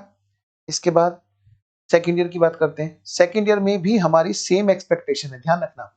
यहां पर भी मैं क्या कह रहा हूं बेटा? यहां पर भी हमारी क्या एक्सपेक्टेशन है? सेम एक्सपेक्टेशन है कि हम लोग भैया फोर्थ ईयर में पहुंचेंगे। तो बस यहां पर होना क्या है चेंज? यहां पर होना क्या है? यहां पर कैलकुलेशन सेम चलेगी, यानी कि 5 रुपए पर शेयर का हिसाब होगा और 1,000 शेयर्स पर ही हमारी एक्सपेक्टेशन, ये तो हर साल चलेगी चलेगी। यहाँ पर क्या है बेटे? 2/4 हो जाएगा, क्योंकि हम यहाँ पर सोच रहे थे कि भाई 4 साल में जाकर के बात निपटेगी। उसमें अभी तक हमारे कितने साल बीत चुके हैं? कितने साल बीत चुके हैं? 4 में से 2। तो हम लोग यहाँ पर जो हिसाब किताब लगाएंगे कि भैया गुल्लक में 2 साल तक के इकट्ठे हो जाने चाहिए। 4 साल की एक्सपेक्टेशन है, तो भाई 2 साल का जो खर्चा है वो। फिर एक्सपेक्टेड एम्प्लॉइज, क्योंकि हमारे सेम एम्प्लॉइज हैं, तो इसलिए बेटे हमारे को कोई दिक्कत ही नहीं होगी। खैर एनीवेज, यहाँ पर जब हमारी कैलकुलेशन चलेगी तो हमारी बेटा कैलकुलेशन भी हमारे यहाँ पर सेम चलेगी, डिक्टो सेम। मतलब ये जो कैलकुलेशन है इनटू सेम एम्प्लॉइज की एक्सपेक्टेशन है ना। तो हमारी यहाँ पर जो फिगर आएगी बस वो थोड़ा सा डबल हो जाएगी। क्यों हो जाएगी डबल? क्योंकि बेटे यहाँ पर जो हमारी एक्सपेक्टेशन है वो 2 साल की बन जाएगी। अब कितने की बोलो? यहाँ पर कैलकुलेशन में क्या आएगा जी? हमारी जो फिगर आएगी वो आएगी बेटे 68 लाख, 68,85,000 ये आएगी। जिसमें से हम कहेंगे भैया ऑलरेडी हमने क्या कर रखा है बेटा? ऑलरेडी हमने बना रखी है 34,42,500 की। इसका मतलब क्या है? करंट ईयर में हमें कितनी और बनानी है? करंट ईयर के पीएनएल में हमें और कितनी डालनी है? 34,42,500 की हमें अमाउंट डालनी है। बेटा जी आगे बढ़ते हैं बाबू, देखिए जरा। तो ये तो थी हमारी बात इससे पहले फर्स्ट ईयर की। बेटा ये थी हमारी बात फर्स्ट ईयर की। सेकेंड ईयर में भी हमारी सेम अमाउंट जाएगी। सेकेंड ईयर में भी हमारी सेम अमाउंट यहां पर जाएगी पीएनएल में, और सेम एंट्री होगी बेटा, डिक्टो सेम। बात आएगी किसकी? अब थर्ड ईयर की। थर्ड ईयर में मैं बात करता हूं। अब बेटा थर्ड ईयर की बात करते हैं, सारे बच्चे ध्यान दें। बेटा थर्ड ईयर में हमारी एक्सपेक्टेशन चेंज हो गई। यहां पर हमारी जो एक्सपेक्टेशन है ना वो हमारी, अरे ये तो एक्चुअल में बदल गए। ओ, यहाँ पे हमने क्या सोचा? ओ या, ओ यस, ओ डन, कर दिया जी, यहीं पे कर दिया। Very very good, condition satisfy. यानी कि यहीं पर हमारे ऑप्शंस क्या हो गए बेटे? वेस्टेड ऑप्शंस में बदल गए। क्यों? क्योंकि बेटे थर्ड ईयर में ही हमारे ऑप्शंस वेस्ट हो गए। इसका मतलब अब हमारा जो एक्सरसाइज पीरियड होगा वो हमारा यहीं से शुरू होगा। 1 2 3। तो हमारा जो एक्सरसाइज पीरियड होगा बेटा अब वो हमारा यहां पर आएगा, एक्सरसाइज पीरियड। क्योंकि जिस साल हमारी कंडीशन सेटिस्फाई हो जाती है, जिस पॉइंट ऑफ टाइम पर हमारी कंडीशन सेटिस्फाई हो जाती है, हमारी एक्सरसाइज पीरियड वहीं से शुरू हो जाती है। ठीक है, अब यहाँ पे हुआ क्या सर, यहाँ पे बेटा एम्प्लॉइज पहुंच गए। अब पहुंच गए तो आइए जरा यहाँ पर क्या हिसाब किताब होगा, हिसाब किताब लगाएंगे यहाँ बैठ के। भाई साहब 1000 शेयर्स की बात होगी, हाँ जी। और क्या बात होगी जी, और ये बात होगी कि जी ये 3 साल की बात हो गई और 3 के 3 यहाँ पर आ गए। अब तो बस यहाँ पर हमें एक चीज से मल्टीप्लाई करना है, किससे बेटे, एम्प्लॉइज से। यहाँ पर किससे बात होगी, एम्प्लॉइज से। हमने पिछले 2 साल में जो भी एक्सपेक्टेशन रखी वो हमने 4 साल तक की परसेंटेज घटाई। जब हम थर्ड ईयर के एंड में और बातें वास्तविकता में बदल गई तो बेटे फोर्थ ईयर की परसेंटेज घटाने की जरूरत ही नहीं है।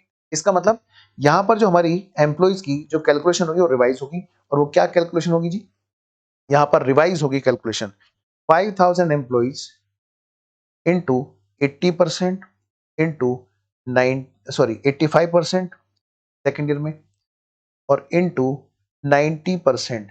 क्या फोर्थ ईयर की मल्टीप्लाई की जाएगी, नहीं जी, क्योंकि फोर्थ ईयर तक बात गई नहीं जी, यहीं तक ही बात हो गई। सर ऐसा जरूरी है क्या सेम परसेंटेज के एम्प्लॉय छोड़ के गई हूँ, बेटे क्वेश्चन में नहीं बताएगा चेंज तो हमारे सेम परसेंटेज के ही एक्चुअल में होंगे, आपको कभी भी ऐसा बताया नहीं गया कि वहां पर कभी भी चेंज किए हूँ। आइए जरा, तो ये इसकी कैलकुलेशन से जो एम्प्लॉयज आएंगे वो कितने आएंगे जी, देखिए जरा, यहाँ पर आएंगे बेटे 3060 एम्प्लॉइज आएंगे। तो यानी कि अब ये कहानी की जो कैलकुलेशन है 3060 एम्प्लॉइज के हिसाब से चलेगी। पहले आपके कुछ और एम्प्लॉइज आ रहे थे, पहले जो आपके आ रहे थे यहाँ पर बेटे वो आ रहे थे 2754 एम्प्लॉइज आ रहे थे, और यही 2754 आपके सेकेंड ईयर में भी आ रहे थे, जिसके बेस पे कैलकुलेशन चली थी। यहाँ पर क्या है बेटा 3060। क्यों सर ऐसा क्यों, क्योंकि फोर्थ ईयर की परसेंटेज भी आपने फर्स्ट और सेकंड ईयर में घटा रखी थी। यहाँ पर इतने एम्प्लॉइज की कैलकुलेशन चलेगी। अब इतने एम्प्लॉइज के हिसाब से आपने जब कैलकुलेशन की, बेटा जी क्या कहा मैंने, जब आपने इतने एम्प्लॉइज के हिसाब से कैलकुलेशन की तो आपकी जो कैलकुलेशन है वो इतने एम्प्लॉइज के हिसाब से जो आई, अब वो सुन लीजिए, वो कैलकुलेशन आपकी आई है बेटा जी इतनी, ये आ गई है आपकी 1530000 1,53,000 नहीं, 1,53,00,000।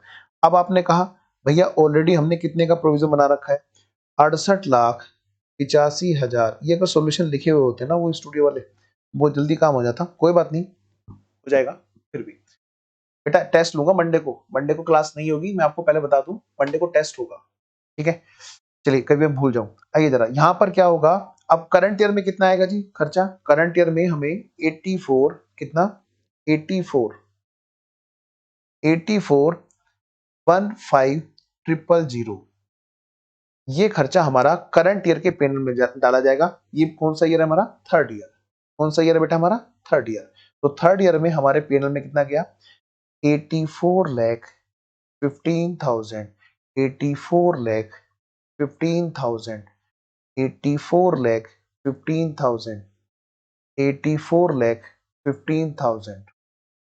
लो जी, सेम हो गया हमारा, बस फिगर थोड़ी यहाँ पे चेंज हो गई। अब थर्ड ईयर में कहानी शुरू हुई, यहां से थर्ड ईयर से बात आगे बढ़ी, और क्वेश्चन ने हमें क्या बताया देखिए जरा, क्वेश्चन ने हमें क्या कहा कि जी ऑप्शन वेस्ट हो गए 1200 एम्प्लॉय जो है ना, क्या कहा मैंने यहाँ पे, क्वेश्चन ने हमें क्या बताया, क्वेश्चन ने हमें कहा 1200 एम्प्लॉइज ने क्या किया, एक्सरसाइज किया ऑप्शन कब, फोर्थ ईयर के एंड में। तो मतलब मैं अगर बात करूं यहाँ पर कितने एम्प्लॉइज हैं जिन्हें ऑप्शन एक्सरसाइज करने थे, 3060। कितने बेटे, 3060 एम्प्लॉइज को ऑप्शन एक्सरसाइज करने थे। ये कौन सा ईयर है, थर्ड ईयर। अब 1200 एम्प्लॉइज ने, इसमें से 1200 एम्प्लॉइज ने यहां पर ऑप्शन एक्सरसाइज किया। कितने एम्प्लॉइज ने ऑप्शन यहाँ पे एक्सरसाइज किया बेटे, 1200 एम्प्लॉइज ने। और फिर क्या हुआ, फिर आया हमारा फिफ्थ ईयर के एंड में कितने एम्प्लॉइज ने किया बेटे, 1600 ने। यहां पर जो एम्प्लॉय थे फिफ्थ ईयर के एंड में 1600 ने। अच्छा फिर सिक्स ईयर के एंड में 200 एम्प्लॉइज ने। लो बेटा जी, सिक्स ईयर के एंड में यहां पर कितने एम्प्लॉइज ने, 200 ने। तो कितना हो गया? नहीं बेटे, नहीं, ये होगा बाईबैक भी होगा रिवाइज। आइए जरा, और लिक्विडेशन तो आपका लेटेस्ट पड़ा हुआ ही है। ठीक है, इधर आता हूं मैं। तो मैं ये कह रहा हूं बेटा, सुनिए ध्यान से, 1200 और 1600 कितने हो गए? 2800। 2800 200 3000, यानी कि यहाँ पे क्वेश्चन ने बता भी दिया क्या, 30 एम्प्लॉइज नेम का ऑप्शन लैप्स हो गया। 30 एम्प्लॉइज का ऑप्शन लैप्स हो गया। इनाम रखूंगा मैं इस बार टेस्ट में। तो जी 30 नहीं, 60 का, ओहो 60 का ऑप्शन लैप्स हो गया।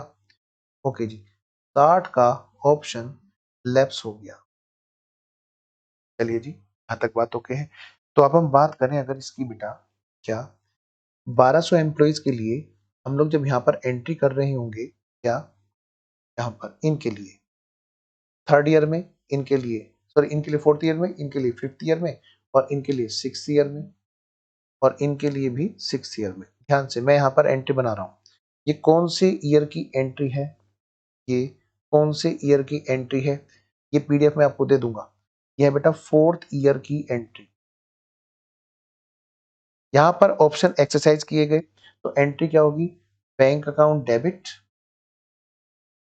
और ईसोप अकाउंट डेबिट, और क्या, टू इक्विटी शेयर कैपिटल, और टू सिक्योरिटी प्रीमियम। फिर फोर्थ के बाद में, और ये कितने एम्प्लॉय से होगी? ध्यान से, ये कितने से होगी बेटा? 1600 एम्प्लॉयज मल्टीप्लाइड बाई, सॉरी 16 नहीं, 1200 employees, 1200 employees multiplied by, option क्या था एक्सरसाइज करने का इनका यहाँ पर? 50 रुपए, नहीं 500 शेयर्स है ना? कितने शेयर्स हैं? 1000। लो जी, 1000 शेयर्स, और एक एक शेयर पर कितना? 50 रुपए। फिर यहाँ पर 1200 शेयर, 1200 एम्प्लॉयज का 1000 शेयर्स के नाम का कितना रुपए उठा के रखा हुआ इन्होंने? इन्होंने एक एक शेयर पे कितने रुपए उठा करके रखे हुए हैं जी? 5-5 रुपए। और 1200 एम्प्लॉयज का 1000 शेयर्स का जो फेस वैल्यू का हिसाब किताब है वो है 10 रुपए का। 1200 एम्प्लॉयज का 1000 शेयर्स का जो हिसाब किताब है वो कितने रुपए का प्रीमियम है? 45 रुपए का। सिंपल है जी। बाईबैक का, ईसोप का, और लिक्विडेशन का। लिक्विडेशन अगर नहीं भी रिवाइज कराऊंगा तो लिक्विडेशन तो आपका ऑलरेडी किया हुआ है, बाईबैक तक हो जाएगा आज रिवाइज, चलो वहां तक कर लेंगे, लेकिन टेस्ट लिक्विडेशन का भी होगा क्योंकि लिक्विडेशन तो अभी पढ़ा ही है बेटा। अच्छा, अब मैं बात करता हूं इसकी फिफ्थ ईयर की। सारे बच्चे ध्यान देंगे बेटा, फिफ्थ ईयर, क्या फिफ्थ ईयर, आइए जरा, फिफ्थ ईयर के एंड में फिर से एंट्री होगी, bank account debit, ESOP account debit, to equity share capital, to security premium. आइए जी, कितने एम्प्लॉयज हैं बेटा यहाँ पर? 1600 एम्प्लॉयज, और कितने कितने का हिसाब किताब है? 1000 शेयर्स इंटू 50 रुपए। वाह वाह वाह वाह, 1600 एम्प्लॉयज के नाम का 1000 शेयर्स पर कितने कितने? 5-5 रुपए रखे हुए हैं। अच्छा, फिर 1600 एम्प्लॉयज का 1000 शेयर्स पर कितने रुपए की फेस वैल्यू? 10 रुपए की। 1600 एम्प्लॉयज पर 1000 शेयर्स पर 45 रुपए का प्रीमियम है। बेटे यही कहानी हमारी 200 एम्प्लॉयज की चली। ये हमारा कौन सा ईयर है बेटा? Six year. तो सिक्स ईयर के एंड में सेम कहानी इसके लिए चली, यहाँ पर सेम लिख दूं, 4-200। अब तो आप कर ही लोगे, मेन पर्पज है रिवीजन का। हाँ, इसके लिए जो कहानी आएगी यहाँ पर, ये भी हमारे सिक्स ईयर के एंड में है, लैप्स की, लैप्स की। ठीक है, पूरे मन से करो। देखो मैं आपको पूरे मन से मेहनत कर रहा हूँ आपके साथ में, और मुझे इस बार 90 प्लस चाहिए चाहिए क्लास में, किसी भी तरह से मुझे किसी भी हद तक जाना पड़े आपके लिए, तो आपको भी उतने लगन लगानी पड़ेगी बेटा। आइए जरा, यहाँ पर क्या होगा बेटा? ईसोप हमारा जो इकट्ठा हुआ था कितना बाबू? ईसोप, वो हमारा जनरल रिजर्व में चला जाएगा। कहाँ चला जाएगा बेटा? जनरल रिजर्व में। अच्छा, कितने एम्प्लॉयज का हिसाब किताब है जी यहाँ पर? यहाँ पे ना बहुत सिंपल है, क्या यहाँ पे कितने एम्प्लॉयज हैं जी? 60। अच्छा, और एक एक एम्प्लॉयज के नाम के कितने 1000 शेयर्स। हाँ, और कितने रुपए इनके नाम के इकट्ठे कर रखे हैं बेटा 5-5 रुपए। तो ये चला गया कहाँ पे जनरल रिजर्व में। आइए जरा क्विकली रिवाइज करें हम छोटा सा नेक्स्ट इलस्ट्रेशन। तो उम्मीद है आपको ये पूरी तरह क्लियर हुआ। मैं आगे चलता हूँ बेटा नेक्स्ट पेज पर। नेक्स्ट पेज पर मैं चलता हूँ। एक और क्वेश्चन है जो हमारा इसी का रिवाइज होना जरूरी है, और वो क्वेश्चन है हमारा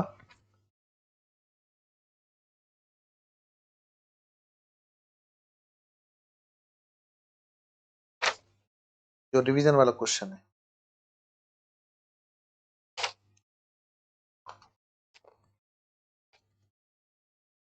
क्वेश्चन नंबर 9।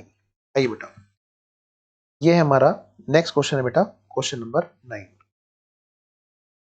अरे बताओ भाई, क्वेश्चन नंबर 9 जल्दी से आओ बेटा। क्वेश्चन नंबर 9 ये एग्जाम का क्वेश्चन है, भले ही इसी तरह का हमारा एक स्टडी मैट का इलस्ट्रेशन भी है। इलस्ट्रेशन स्टडी मैट में है 6 नंबर, और डिक्टो सेम है इसी तरह का।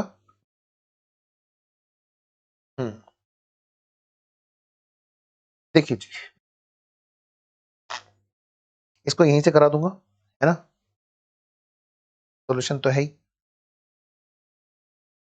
ध्यान से, ये जो क्वेश्चन है बेटा, यहाँ पे क्या कहा इसमें, एट द बिगिनिंग ऑफ, यही है ना क्वेश्चन नंबर 9 जो हमने रिवीजन के लिए सिलेक्ट किया था।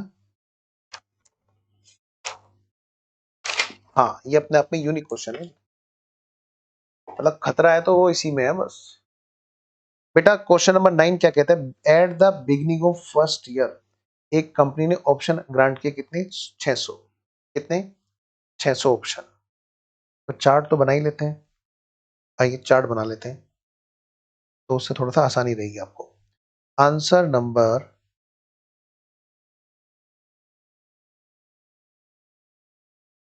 9, तो जी कितने साल की बात है, 1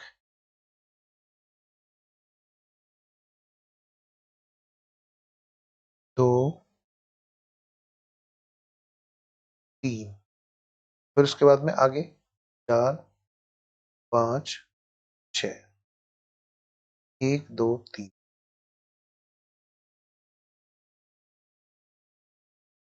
क्वेश्चन में डाटा दे रखा है कि वेस्टिंग पीरियड हमारा 3 इयर्स का है। तो बेटा ये रहा हमारा वेस्टिंग पीरियड, ये रहा हमारा वेस्टिंग पीरियड। अच्छा, यहाँ पर एम्प्लॉयज कितने हैं जी, ये हमारा फर्स्ट ईयर, ये हमारा सेकंड, हमारा थर्ड ईयर। यहाँ पर जो एम्प्लॉयज हैं वो हमारे कितने हैं जी एम्प्लॉयज, क्वेश्चन में दे रखा है जी हमें 1000 एम्प्लॉयज, नहीं, हाँ 1000 एम्प्लॉयज। और ऑप्शंस पर एम्प्लॉय कितने के हैं, ऑप्शंस पर एम्प्लॉय कितने के हैं जी 600। अच्छा, मार्केट प्राइस कितने का है जी, यहाँ पर मार्केट प्राइस पर शेयर कितने का है जी, मार्केट प्राइस दे रखा है जी 100 का। और एक्सरसाइज प्राइस कितने का दे रखा है, वो भी सेम दे रखा है। अच्छा जी, एक्सरसाइज प्राइस भी हमें सेम दे रखा है जी, कितने का 100 रुपए का। फेयर वैल्यू दे रखी है जी हमें, क्या बात है जी, वेरी गुड। फेयर वैल्यू दे रखी है जी हमें ऑप्शन की, इज इक्वल टू 7 रुपीज पर ऑप्शन। ओके, चलिए नेक्स्ट, फिर हमें क्वेश्चन दे रखा है क्या कि जी फर्स्ट ईयर के एंड में जो हमारी एक्सपेक्टेड थी ना, क्या थी हमारी एक्सपेक्टेशन थी, एनुअली एनुअल फॉर फ्यूचर होगा, कितना होगा जी, यहाँ से चले जाएंगे कितना 3%, 3%, 3%। ये हमारी ऐसी एक्सपेक्टेशन रही कि पर ईयर हमारी एक्सपेक्टेशन कितनी है 3%। ऑप्शन जो ग्रांट किए, granted option granted vest according to graded schedule of 25% at the end of year 1। क्या कहा, फर्स्ट ईयर के एंड में जो हमारे ऑप्शंस आएंगे उनका, जो भी हमें मिलेंगे उनका 25% तो यहां पर होगा जी, ठीक है, और 25% होगा नेक्स्ट ईयर, और 50% होगा थर्ड ईयर, ठीक है। अच्छा, you are required to calculate, calculate कीजिए total compensation expense for the options expected to vest and cost cumulative to be recognise at the end of all 3। लो जी, तो होना क्या है यहाँ पर, ये कह रहे हैं कि जो भी हमें फर्स्ट ईयर के एंड में मिलेंगे उनका 25% तो अभी होगा और 25% नेक्स्ट ईयर। तो इसी के सोल्यूशन में से करा देते हैं, आइए जरा। लो जी, ये तो सिंपल है। लो जी, फर्स्ट ईयर के एंड में हमें कितने लोग मिलेंगे, बताओ बेटे। फर्स्ट ईयर के एंड में हमें कितने लोग मिलेंगे, 600 एम्प्लॉइज पर हम लगाएंगे कितना, 1000 का। देखो 600 ऑप्शन पर एम्प्लॉय है, 1000 एम्प्लॉइज में जो भी है 97%। फर्स्ट ईयर तक तो 3% घटेंगे ना, और उसका 25% हमारे यहीं पर ऑप्शन वेस्ट हो जाने हैं। पहली बात तो ये, तो पहले साल के एंड में हमारे कितने ऑप्शन वेस्ट हो गए, 145। कितना, 145,500। और इसका मतलब क्या है, इनके नाम का कितने रुपए का खर्चा है हमारा, 7 रुपीज के हिसाब से हमने कैलकुलेट किया था बेटे डिटेल क्लास में। तो यहाँ से शॉर्टकट में रिवाइज करेंगे कि हमने किया था 10,18,500 का खर्चा हमारा होगा। और ये 10,18,500 कितने साल का खर्चा है जी, सर ये तो एक ही साल का खर्चा है, क्योंकि ऑप्शंस पहले साल में वेस्ट हो गए। तो यानी पहले साल में एक तो ये प्रोविजन बनेगी हमारी पेनर से। फिर दूसरी बात, अब क्योंकि ऐसा है जितने भी एम्प्लॉइज हमें ईयर एंड में मिलेंगे उसका 25% तो सेम ईयर में, जैसे अब क्वेश्चन ने यहाँ पे क्या बताया कि जी ग्रेडेड शेड्यूल के अकॉर्डिंग। अच्छा चलो, अब बताओ जी कि जी जो सेकेंड ईयर है ना, फिर 50% थर्ड ईयर। अब इनकी बात करो, यहाँ पर जो एम्प्लॉइज है हमें सेकेंड ईयर में कितने मिलेंगे कि जी 2 बार 97% करेंगे तो हमारे सेकेंड ईयर के एम्प्लॉय आ जाएंगे, ठीक है। और फिर उनका 25% वहां पे होगा, ठीक है कि नहीं। आइए जरा, तो फर्स्ट ईयर के बाद में जब मैं सेकेंड ईयर की बात करता हूँ तो बेटे नए वाले कितने ऑप्शन है हमारे, ये नए वाले, ध्यान रखना पुराने भी चल रहे हैं और ये भी चल रहे हैं बेटा। आइए जरा, अब ये जो है इनका 7 रुपए के हिसाब से कितना खर्चा हो गया, ये खर्चा बेटे सेकेंड ईयर के एंड में जाके पता चलेगा। हम पहले ही साल में बैठ के हिसाब किताब लगा रहे हैं कि जी ये जो है 987 समथिंग समथिंग, ये खर्चा हमारा सेकेंड ईयर में होगा, ठीक है जी। अब ये 2 साल का खर्चा है, तो इसको हमें क्या करना होगा, इसको हमें 2 साल के हिसाब से बांटना होगा। क्यों, ये कब कर रहे हैं हम लोग, फर्स्ट ईयर के एंड में या फर्स्ट ईयर के बिल्कुल शुरुआत में हम लोग हिसाब किताब लगा रहे हैं कितने कितने लोग कब कब ऑप्शन वेस्ट कराएंगे। तो सेकंड ईयर के एंड में इतने ऑप्शन वेस्ट कराएंगे, इतने का खर्चा बैठ जाएगा, तो उसका पहले ईयर में हिस्सा आएगा। हाँ, पहले ईयर में कितना आएगा, दूसरे ईयर में कितना आएगा। बेटा ऐसी कहानी हमारी फिर चली और आगे को, क्या कि जी फिर हमारे एम्प्लॉय जो है 3-3% के हिसाब से ये बात बनेगी, ठीक है जी। फिर क्या कि जी इतने का खर्चा हो जाए, ऑप्शंस हो जाएंगे, हाँ जी। फिर इतने के ऑप्शंस पे हमारा जो खर्चा बनता है वो कितना बनता है जी, निकाल लो जी, मल्टीप्लाई कर लो जी। हमने मल्टीप्लाई कर लिया जी। तो ये जो खर्चा है, ये खर्चा जो हमारा बनेगा आगे जाके, ये बेटे 3 साल का खर्चा बनेगा।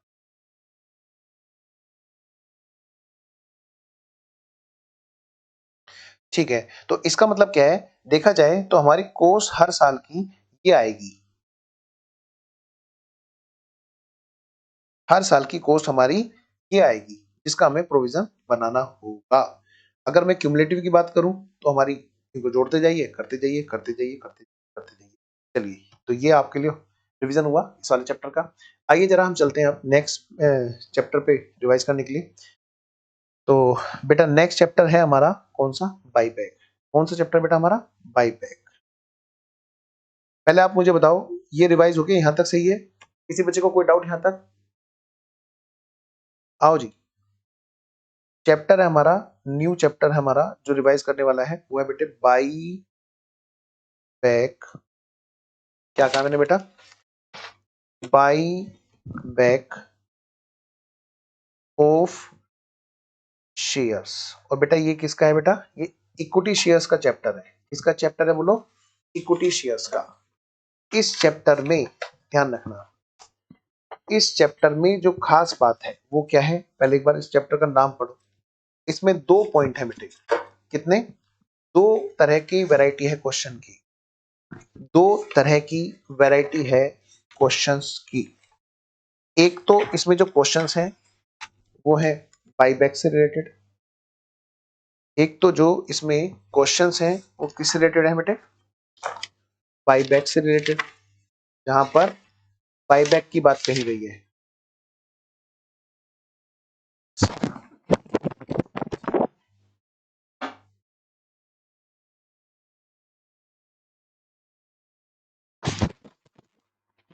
देखो आप भी इस बात से समझ पा रहे होंगे कि हाँ भाई, जैसे मान ले चलो अगर वहां पे स्टूडियो में रह भी गए तो आप भी समझ रहे होंगे कि हमें रिवीजन के लिए सारी चीजें हमारे पास होनी चाहिए। ठीक है बेटा, तो ये भी कहीं ना कहीं आपके लिए एक लेसन है कि हाँ भाई वो हमें ध्यान रखना होगा।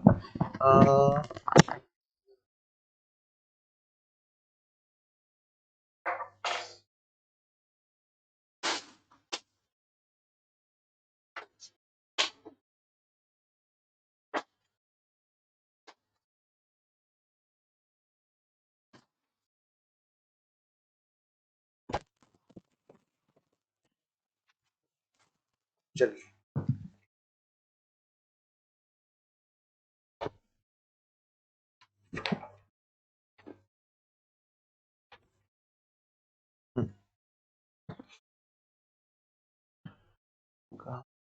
ये रहा, आइए इधर।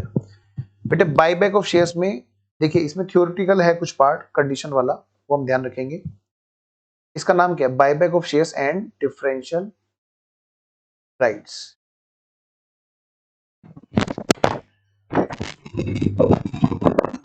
इक्विटी शेयर्स में डिफरेंशियल राइट्स शेयर्स।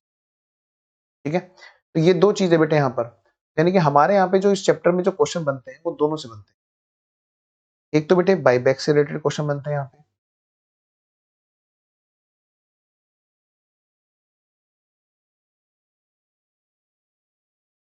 और दूसरे जो क्वेश्चन बनते हैं यहाँ पर वो है बेटे डिफरेंशियल राइट्स पर।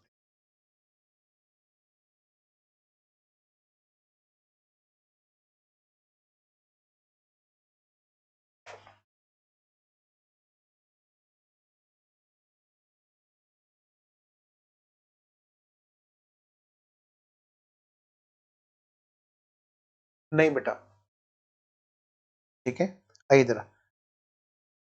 हाँ जी, डिफरेंशियल राइट वाले जो क्वेश्चंस थे आपको याद होगा कि वो सारे क्वेश्चन एक ही रिदम में जा रहे थे, बहुत ही सिंपल। पहले मैं डिफरेंशियल राइट को रिवाइज करा देता हूँ। वहां पे होना कुछ नहीं, अभी बेटे बल्कि टाटा वालों ने भी एक डिमर्जर किया है, वहां पर डिफरेंशियल राइट्स का की बात वहां पर भी आपने देखी होगी। लो वाले सर ने एक बड़ी अच्छी वीडियो डाली है, आप देखना, आईजीपी के चैनल पे डली हुई है, बहुत अच्छी वीडियो। उसमें उन्होंने उस बात को बताया है क्या कि वहां पर जो टाटा का डिमर्जर हुआ उसमें उन्होंने डिफरेंशियल राइट्स का यूज किया है, यानी कि वहां पर 10 shares is equal to 1 vote थी वहां पर।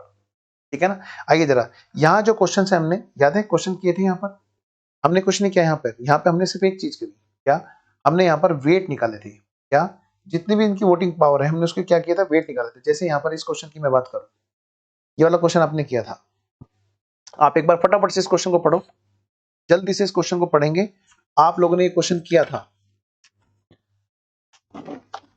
जल्दी से क्वेश्चन को पढ़ेंगे ताकि आपको क्वेश्चन याद आ जाए कि आपने जो क्वेश्चन यहाँ पे किया था।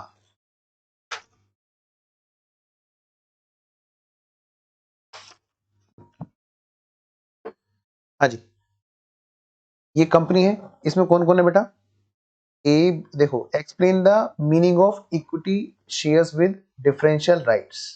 चलिए ये तो थ्योरी का क्वेश्चन आप कर ही लोगे, है ना। जरा मैं न्यूमेरिकल की बात करता हूँ।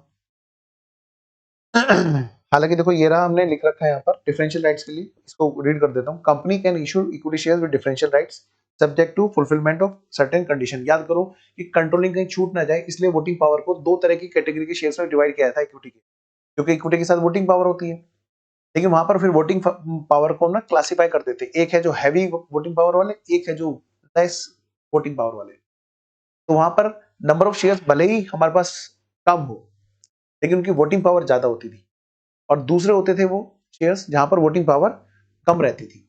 ठीक है, तो ध्यान से बेटे, मार्केट वैल्यू हमेशा किन की होगी? उन वाले शेयर्स की जो जहां पर वोटिंग पावर पावर बहुत ज्यादा होती है।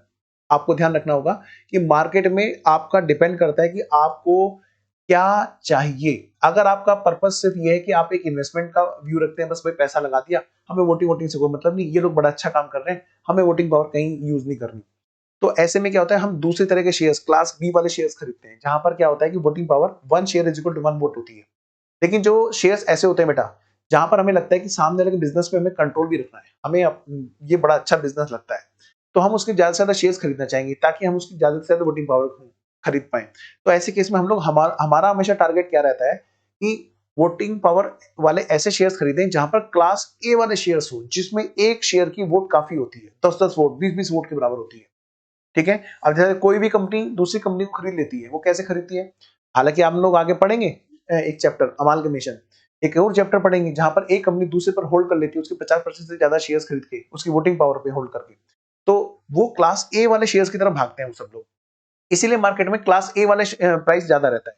अब जैसे यहाँ की मैं बात करूं, इस कंपनी में वो करते कैसे होंगे कि भाई पहली बात तो क्या, पहले थ्योरी पढ़ो कि मीनिंग ऑफ डिफरेंशियल राइट्स क्या है इक्विटी शेयर्स का। ये देखो यहाँ पे क्या लिखा हुआ है, company can issue equity share with differential right subject to fulfilment of condition. ठीक है ना, ये डील किस लिए करता है with equity share with differential right? Differentiation can be done by giving a superior dividend या superior voting power, diluted voting power to classify to class of a equity share holders. यानी कि equity share holder को speciality दी जा रही है, ऐसे equity shares जो स्पेशली डिफरेंशियल राइट्स रखें, ऐसे शेयर्स कहलाते हैं equity shares with differential rights. और उसका पर्पस क्या होता है, हमें एग्जाम में ये भी बता देना चाहिए कि to manage control on our business, to achieve more voting power, to achieve more dividend, है ना, टू अचीव मोर बेनिफिट्स, है ना। ये सब बहुत सारे पॉइंट्स हैं जो आप वहां पर लिख सकते हो अलोंग विद दीज पॉइंट्स। ठीक है, ये तो सिर्फ एक सैंपल है जो इंस्टीट्यूट के सजेस्टेड आंसर्स का पार्ट है। आइए जरा सेकंड पार्ट हम लोग देखते हैं यहाँ पर। सेकंड पार्ट बेटे, आइए यहाँ पर जो मेन है न्यूमेरिकल लीजिए, ये तो आपने पढ़ लिया यहाँ से।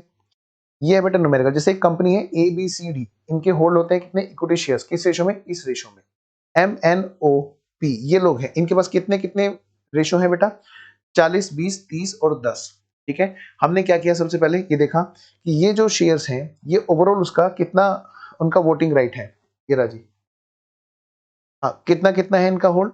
30%। ये रहा, तो बताओ बेटे यहाँ पर क्या है ओवरऑल? 2 और 1 का रेशो है इसमें इनकी कैपिटल में, जरा देखना। तो हमने क्या किया, सबसे पहले 2 और 1 हमने ऐसे इनका हिसाब किताब बनाया। ठीक है, सबसे पहले किससे मल्टीप्लाई होगी? इनका जो प्रपोर्शन है कैपिटल में।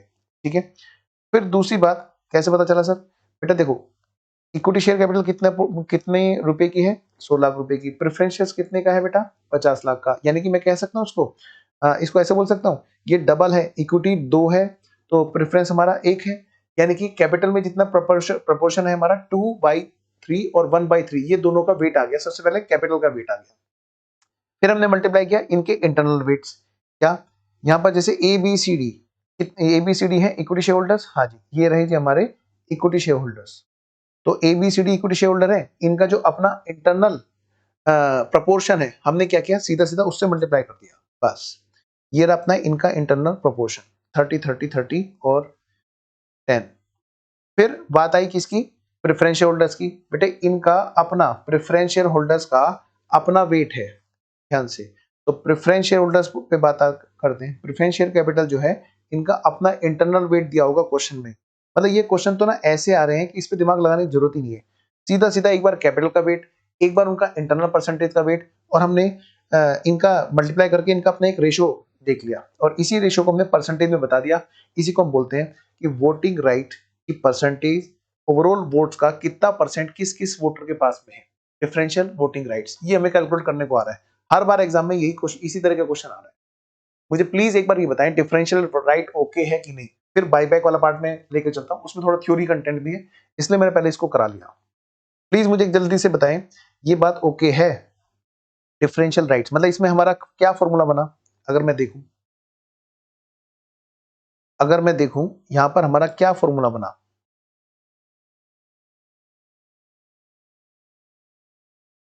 अगर मैं यहां पर इसको एक फॉर्मूले में क्लासिफाई करूं अपने लिए, तो हमारा यहाँ पे क्या फॉर्मूला बना? भाई यहाँ पर नेम्स आ गया पहले तो, कौन कौन से भाई? ए बी सी डी, है ना। फिर उधर ये तो बात किसकी होगी? इक्विटी की। फिर बेटे बात किस, ये तो होगी इक्विटी शेयर होल्डर्स की। फिर बात आ गई किसकी बेटे? प्रेफरेंस शेयर होल्डर्स की। ठीक है जी, तो यहाँ पर MNOP इसी को लिख लेते हैं यहाँ पर अपने लिए। फिर बात आई किसकी बेटे? MNOP, MNOP, ये बात होगी किसकी बेटे? इसको डिफरेंट कलर से लिख दूं, आइए इधर। MNOP। अच्छा, फिर हमने किससे मल्टीप्लाई किया बेटे? सबसे पहले तो हमने यहाँ पे मल्टीप्लाई किया बेटे किसका? कैपिटल का वेट, कैपिटल का weight, W stand for weight, ठीक है। इसको मल्टीप्लाई करने के बाद में फिर हमने क्या किया जी? फिर हमने मल्टीप्लाई किया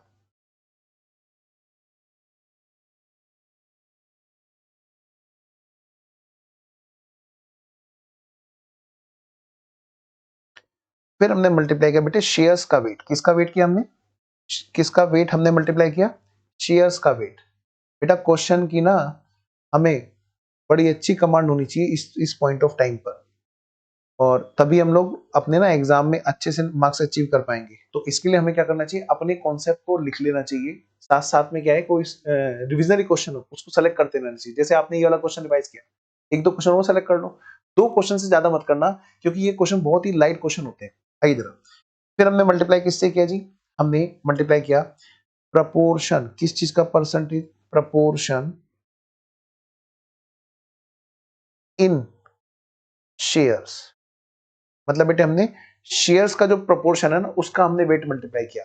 जैसे इंटरनली, इसको मैं बोल दूं इंटरनल, ऐसे बोल देता हूं, इंटरनल प्रोपोर्शन ऑफ शेयर्स हमने मल्टीप्लाई किया। तो ये जाकर के हमारी यहां से निकल जाएगी, यहां पे निकल जाएगी क्या बेटे? परसेंटेज। मतलब हमने दोनों का, पहले हमने क्या कर लिया बेटे? दोनों का वेट मल्टीप्लाई कर दिया, तो हमारी ये आ गई हमारे यहाँ पर परसेंटेज। और इसका टोटल हमेशा क्या होगा बेटे? 100 होगा।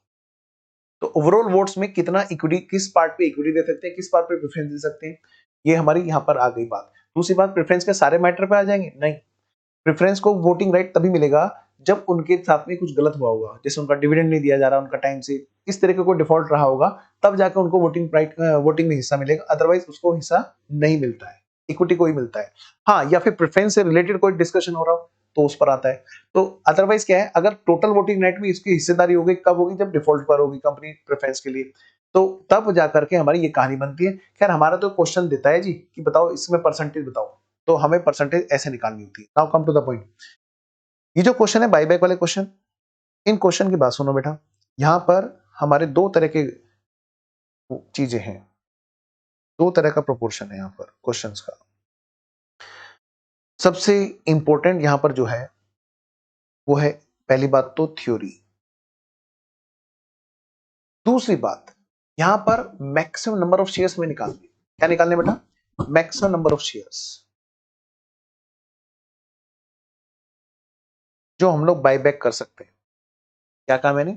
यहां पर बेटे हमारी एक तो है बेटा थ्योरी, और दूसरे हैं हमारे क्या? मैक्सिमम नंबर ऑफ शेयर्स हैं जो हमारी हम लोग बाईबैक कर सकते हैं। अब यहां पर थ्योरी में एक परसेंटेज है बेटे, थ्योरी में हमें ध्यान रखना होगा। छोड़ो, पहले न्यूमेरिकल की बात करते हैं। न्यूमेरिकल में हमारे यहाँ पर याद है आपको 3 टेस्ट चलते हैं, वो थ्योरी से ही निकल के आए हैं, क्योंकि वहां पर कंडीशन इस तरह की है।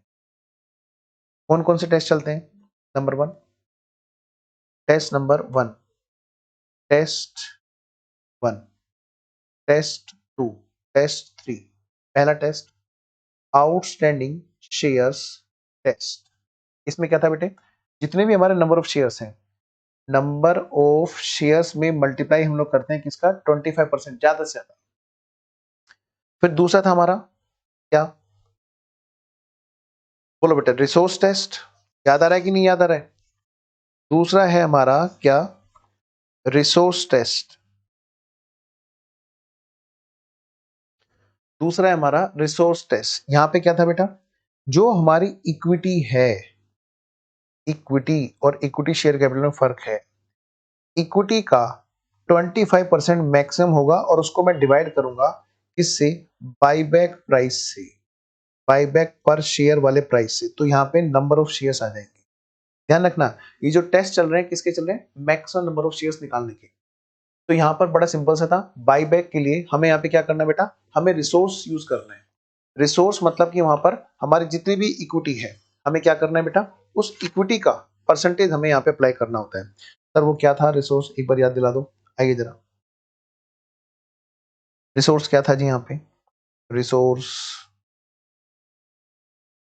रिसोर्स में हमने यहाँ पे देखा था क्या? पेड अप शेयर कैपिटल मतलब चाहे वो इक्विटी की हो चाहे वो प्रेफरेंस की हो, अंदर की बात है equity share capital plus preference share capital plus हमारा रिजर्व्स एंड सरप्लस का कौन सा पार्ट बेटा? सिर्फ और सिर्फ फ्री रिजर्व, सारा रिजर्व सरप्लस नहीं, फ्री रिजर्व एंड सरप्लस। और पता है बेटा यहाँ पे सिक्योरिटी प्रीमियम भी था बाबू। सिक्योरिटी प्रीमियम हालांकि फ्री नहीं होता, ठीक है। फिर हम क्या करते थे, इसको डिवाइड करते थे किससे? बाईबैक प्राइस पर शेयर से। और तीसरा जो बड़ा खतरनाक हुआ करता था, ठीक है ना, जहां पर एक ही क्वेश्चन है जो बड़ा पंगे वाला था, ठीक है। तीसरा जो है हमारा यहाँ पे क्या है वो बेटा? वो है हमारा डेट इक्विटी रेशियो टेस्ट। आइए जरा, डेट इक्विटी रेशियो टेस्ट। और पता है बेटे, थ्योरी की सबसे मेन इंपॉर्टेंट यहाँ पे कंडीशन क्या थी भाई? सेक्शन 68 से लेकर के सेक्शन 68 से लेकर 70 में तीन कंडीशन तो हमारी यही हो गई थ्योरी की, जो हमें याद हो जाएंगी। तीन कंडीशंस तो हमारी यही हो गई। ये बेटे कंडीशंस आपने पढ़ रखी होंगी, आपको वो याद करनी होगी। थ्योरी में क्वेश्चन पक्का आ सकता है, अगर थ्योरी में क्वेश्चन आया तो यहाँ कंडीशंस आएगा। आउटस्टैंडिंग शेयर्स को मैक्सिमम कितना कर सकते हैं जी? 25%। मैक्सिमम टू मैक्सिमम कितना बायबैक कर सकते हैं? रिसोर्स का क्या? 25%, ठीक है। Debt equity ratio must be maintain 2:1। ये जो डेट इक्विटी रेशियो का टेस्ट था यहाँ पर, ये कहता था 2:1 तो मेंटेन करना है, लेकिन कब करना है? After buyback. कि आफ्टर बाईबैक तुम्हारी कैपिटल जो है इतना ना हो जाए नीचे कि पता चला कि वो शेयर्स को ले डूबी। तो यहाँ पर हमारा एक क्वेश्चन था, क्वेश्चन नंबर 3 है शायद। आइए जरा एक क्वेश्चन करते हैं हम लोग यहाँ पे, फटाफट से आइए एक क्वेश्चन कीजिए और बस फिर हम लोग घर चलेंगे। एक तो ये वाला था अलग क्वेश्चन, हमारा क्वेश्चन है 3 है शायद।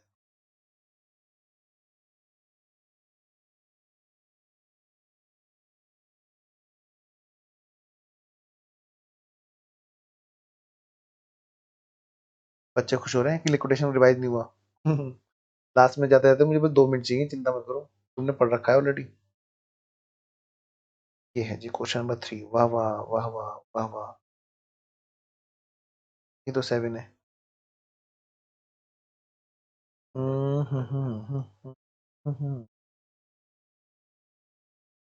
असाइनमेंट कहाँ है हमारा?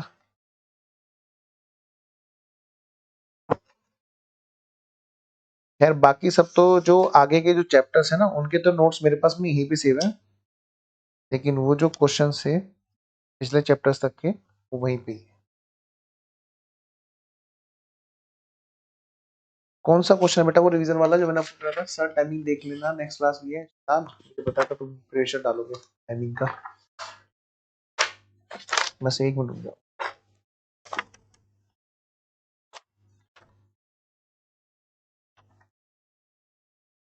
ये है हमारा क्वेश्चन नंबर 8। आइए जी, मिल गया क्वेश्चन नंबर 8, एम लिमिटेड वाला क्वेश्चन नंबर 8। खत्म, बस खत्म, यहीं से करा देता हूँ, 2 मिनट लगेगी लोग। अरे वाह क्या बात कर दी। क्वेश्चन नंबर 8 पढ़ो बेटे फटाफट से। खत्म, बस खत्म हो गया, बस जल्दी जल्दी। तो बेटा क्वेश्चन क्या कहता है जी? क्वेश्चन कहता है कि भाई साहब देखो यहाँ पर कैपिटल कितनी की? सिचुएशन नंबर 1 क्या? अगर हमारा लोन है कितने का? अगर हमारा लोन है कितने का? 3200 का। सिचुएशन नंबर 2, अगर हमारा लोन है कितना? 6000 का। दोनों कंडीशन हमारी बाकी सब जगह पे सिचुएशन हमारी सेम है, ये लोन के ऊपर बात है। डेट इक्विटी रेशियो के हिसाब से अगर मैं बात करूं तो 2:1 का होना होता है। हाँ जी, तो यानी कि पहली वाली सिचुएशन में हमारा डेट कितना है हमारा? 3200। यानी इक्विटी हमारी कितनी रहनी चाहिए? मिनिमम इक्विटी हमारी रिक्वायर्ड कितनी है? मिनिमम इक्विटी आफ्टर बाईबैक कितनी की रिक्वायरमेंट है? आफ्टर बाईबैक सिचुएशन नंबर 1 में कितने की बेटा? इसका जस्ट आधा 1600 यहाँ पे रहनी चाहिए। अगले वाले केस में क्या होगा? सिचुएशन नंबर 2 में बेटा, ये तो सिचुएशन 1 में कितनी इक्विटी रहनी चाहिए? 1600। नेक्स्ट वाले सिचुएशन में कितनी कितनी रिक्वायरमेंट है? इसका जस्ट आधा 3000 तो रहनी रहनी होगी आफ्टर बाईबैक। अब क्या कहते हैं भाई साहब, बाईबैक करोगे तो 30 रुपीज पर शेयर का हिसाब किताब होगा। You are required to calculate maximum number of shares that can be bought back in the both situation. बेटा मैं इक्विटी की बात करूं तो डेट और इक्विटी का मतलब क्या है? इक्विटी ये वाला हो गया, जितना हमारा फ्री रिजर्व है, फ्री रिजर्व बेटा ये दोनों है, और ये सिक्योरिटी प्रीमियम भी है। ये इन तीनों को अगर मैं जोड़ दूंगा तो मेरा बन जाएगा इक्विटी आफ्टर बाय बैक। क्या? इक्विटी आफ्टर बाय बैक हमारा रहना चाहिए, तो उसमें ये तो काउंट होंगे। अब इश्यू क्या है सर, आपने क्वेश्चन नंबर 7 कराया था इंपोर्टेंट, पहले क्यों नहीं बोला? चलो कोई बात नहीं, इसको निपटा लेते पहले। तो मैं ये करूं बेटे, यहाँ पर होना क्या है देखो ध्यान से कि सबसे पहले बेटे आउटस्टैंडिंग शेयर टेस्ट। अब आउटस्टैंडिंग शेयर टेस्ट मुझे बताओ कितने नंबर ऑफ शेयर्स यहाँ पर, सारे बच्चे बताएंगे फटाफट। बेटा आप सेस पे लिख के बताएंगे जल्दी से। 10 रुपए वाला शेयर है ना? तो आप डिवाइड करोगे 1200 तो कितने बनेंगे बोलो? 120। तो दोनों सिचुएशन में 120 हमारा सेम रहेगा। तो 120 का कितना 25% कितना आएगा बेटा? 40 सॉरी 30। 120 नंबर ऑफ शेयर्स है, इसका 25% कितना होता है बेटा? 1/4 यानी कि 30। बेटा दोनों सिचुएशन में हमारी ये पहले वाले और दूसरे वाले दोनों सेम रहते हैं हमेशा। अब मैं बात करता हूँ किसकी? सेकंड वाली सिचुएशन। यहाँ पर रिसोर्स का 25% होना है बाबू। तो रिसोर्स पहले चेक करो, रिसोर्स हमारे हैं कितने के? रिसोर्स की आप बात करोगे तो कितने आएंगे? ये वाली सिचुएशन, ये दोनों चीजें और ये वाली चीजें कितना हो गया? 600 कितना हो गया बेटा? 4 और 2 6 यानी कि 1680। 1680 तो ये हो गया, और प्लस बेटा 1200 कितना हो गया बेटा? इन दोनों को जोड़ोगे तो 2600 नहीं 2880 हो जाएगा, है ना? तो ये 2880 हमारा क्या हो जाएगा? रिसोर्स। क्या हो जाएगा बेटा? रिसोर्स। इसका इसका 25%, 2880 का 25%, 2880 का 25% होगा, और उसको हम डिवाइड करेंगे किससे बेटे?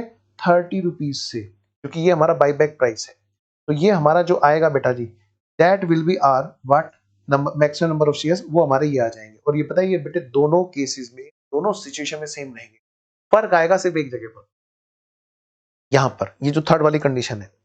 थर्ड वाली कंडीशन ये वाली कौन सी वाली? डेट इक्विटी रेशियो वाली। कौन सी वाली बेटा? डेट इक्विटी रेशियो वाली। तो डेट इक्विटी रेशियो ही है बस जो हमें देखना है यहाँ पर। क्या? पहले मैं 6000 कर देता हूँ। क्या कहते हैं भाई साहब? अभी इक्विटी कितनी है की है? अभी तो जी इक्विटी है हमारी 2880 की है फिलहाल।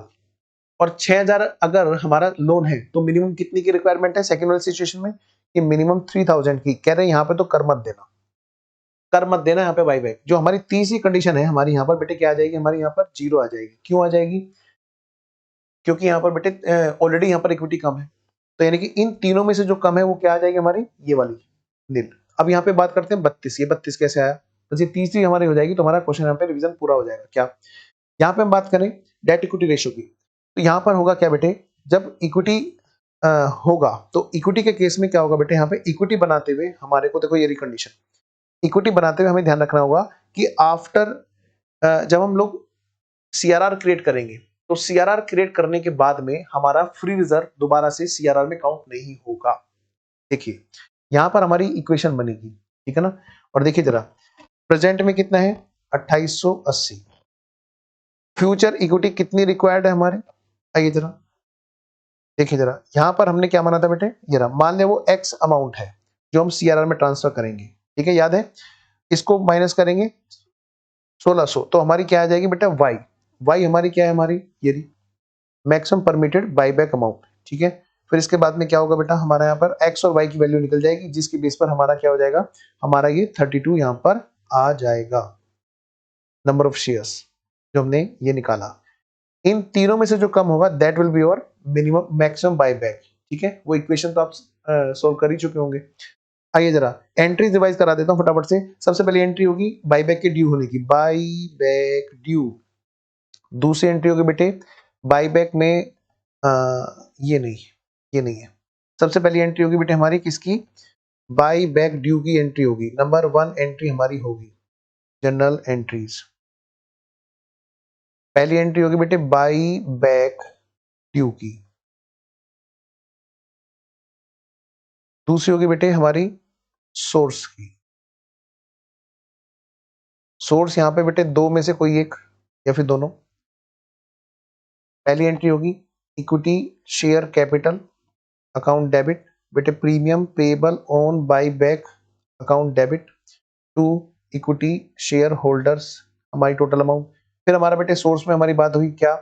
Out of free reserve and surplus. क्या?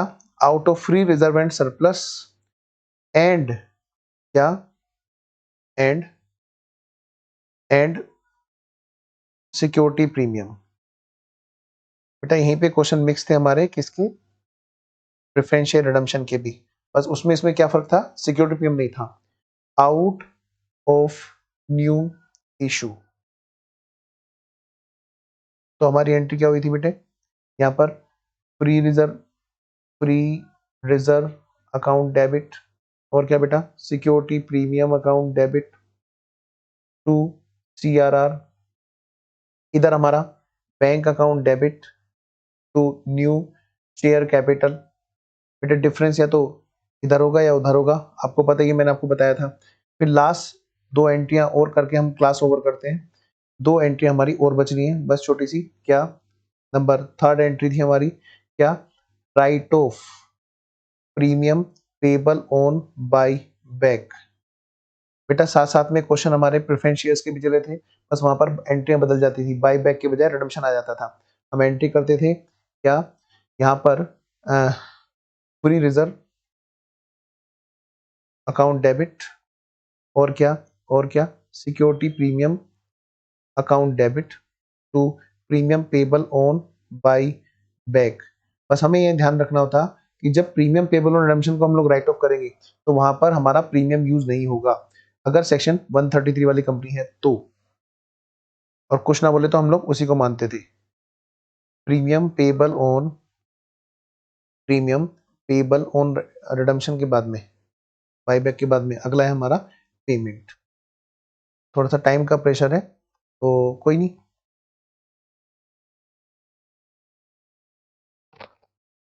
एंट्री क्या हो रही थी, equity share holders account debit to bank.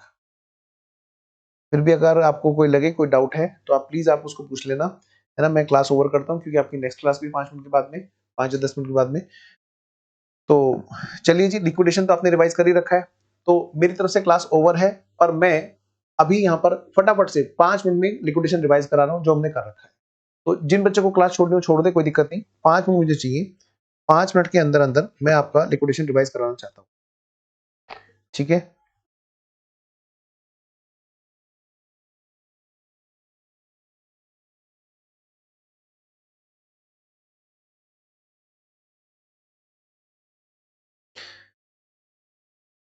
कोई नहीं, जिस बच्चे को जाना हो जा सकता है, no issue.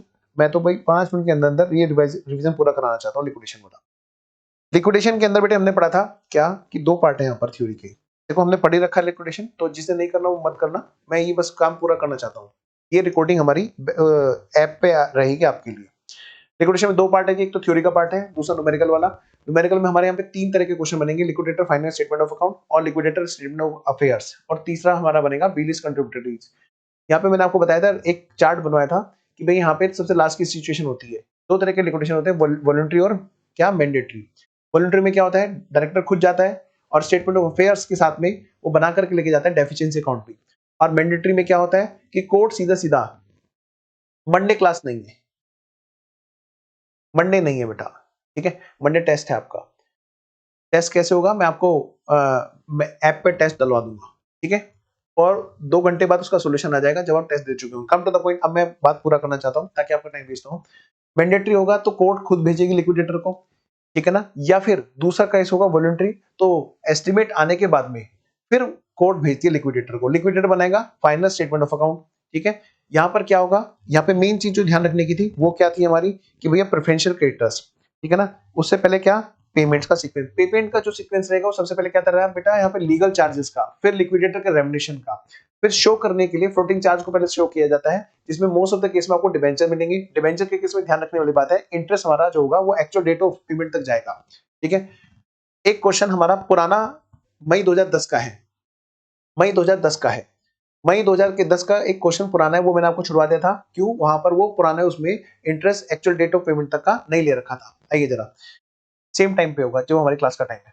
Now preferential creditors के बाद में अनसिक्योर्ड क्रेडिटर्स, फिर प्रेफरेंशियल होल्डर, फिर इक्विटी शेयर होल्डर, ठीक है, तीनों चैप्टर का टेस्ट होगा जी। Now come to the point, special points for numerical. क्या डिबेंचर के केस में भी ध्यान रखना क्या है कि बेटा, इंटरेस्ट ऑन डिबेंचर के केस में जब तक कंपनी के लिए ना बोले कि इंसॉल्वेंट है, हम हमेशा क्या मानेंगे कि वो सॉल्वेंट है, और till the date of actual date of जो है पेमेंट का, वहां तक का इंटरेस्ट दिया जाएगा।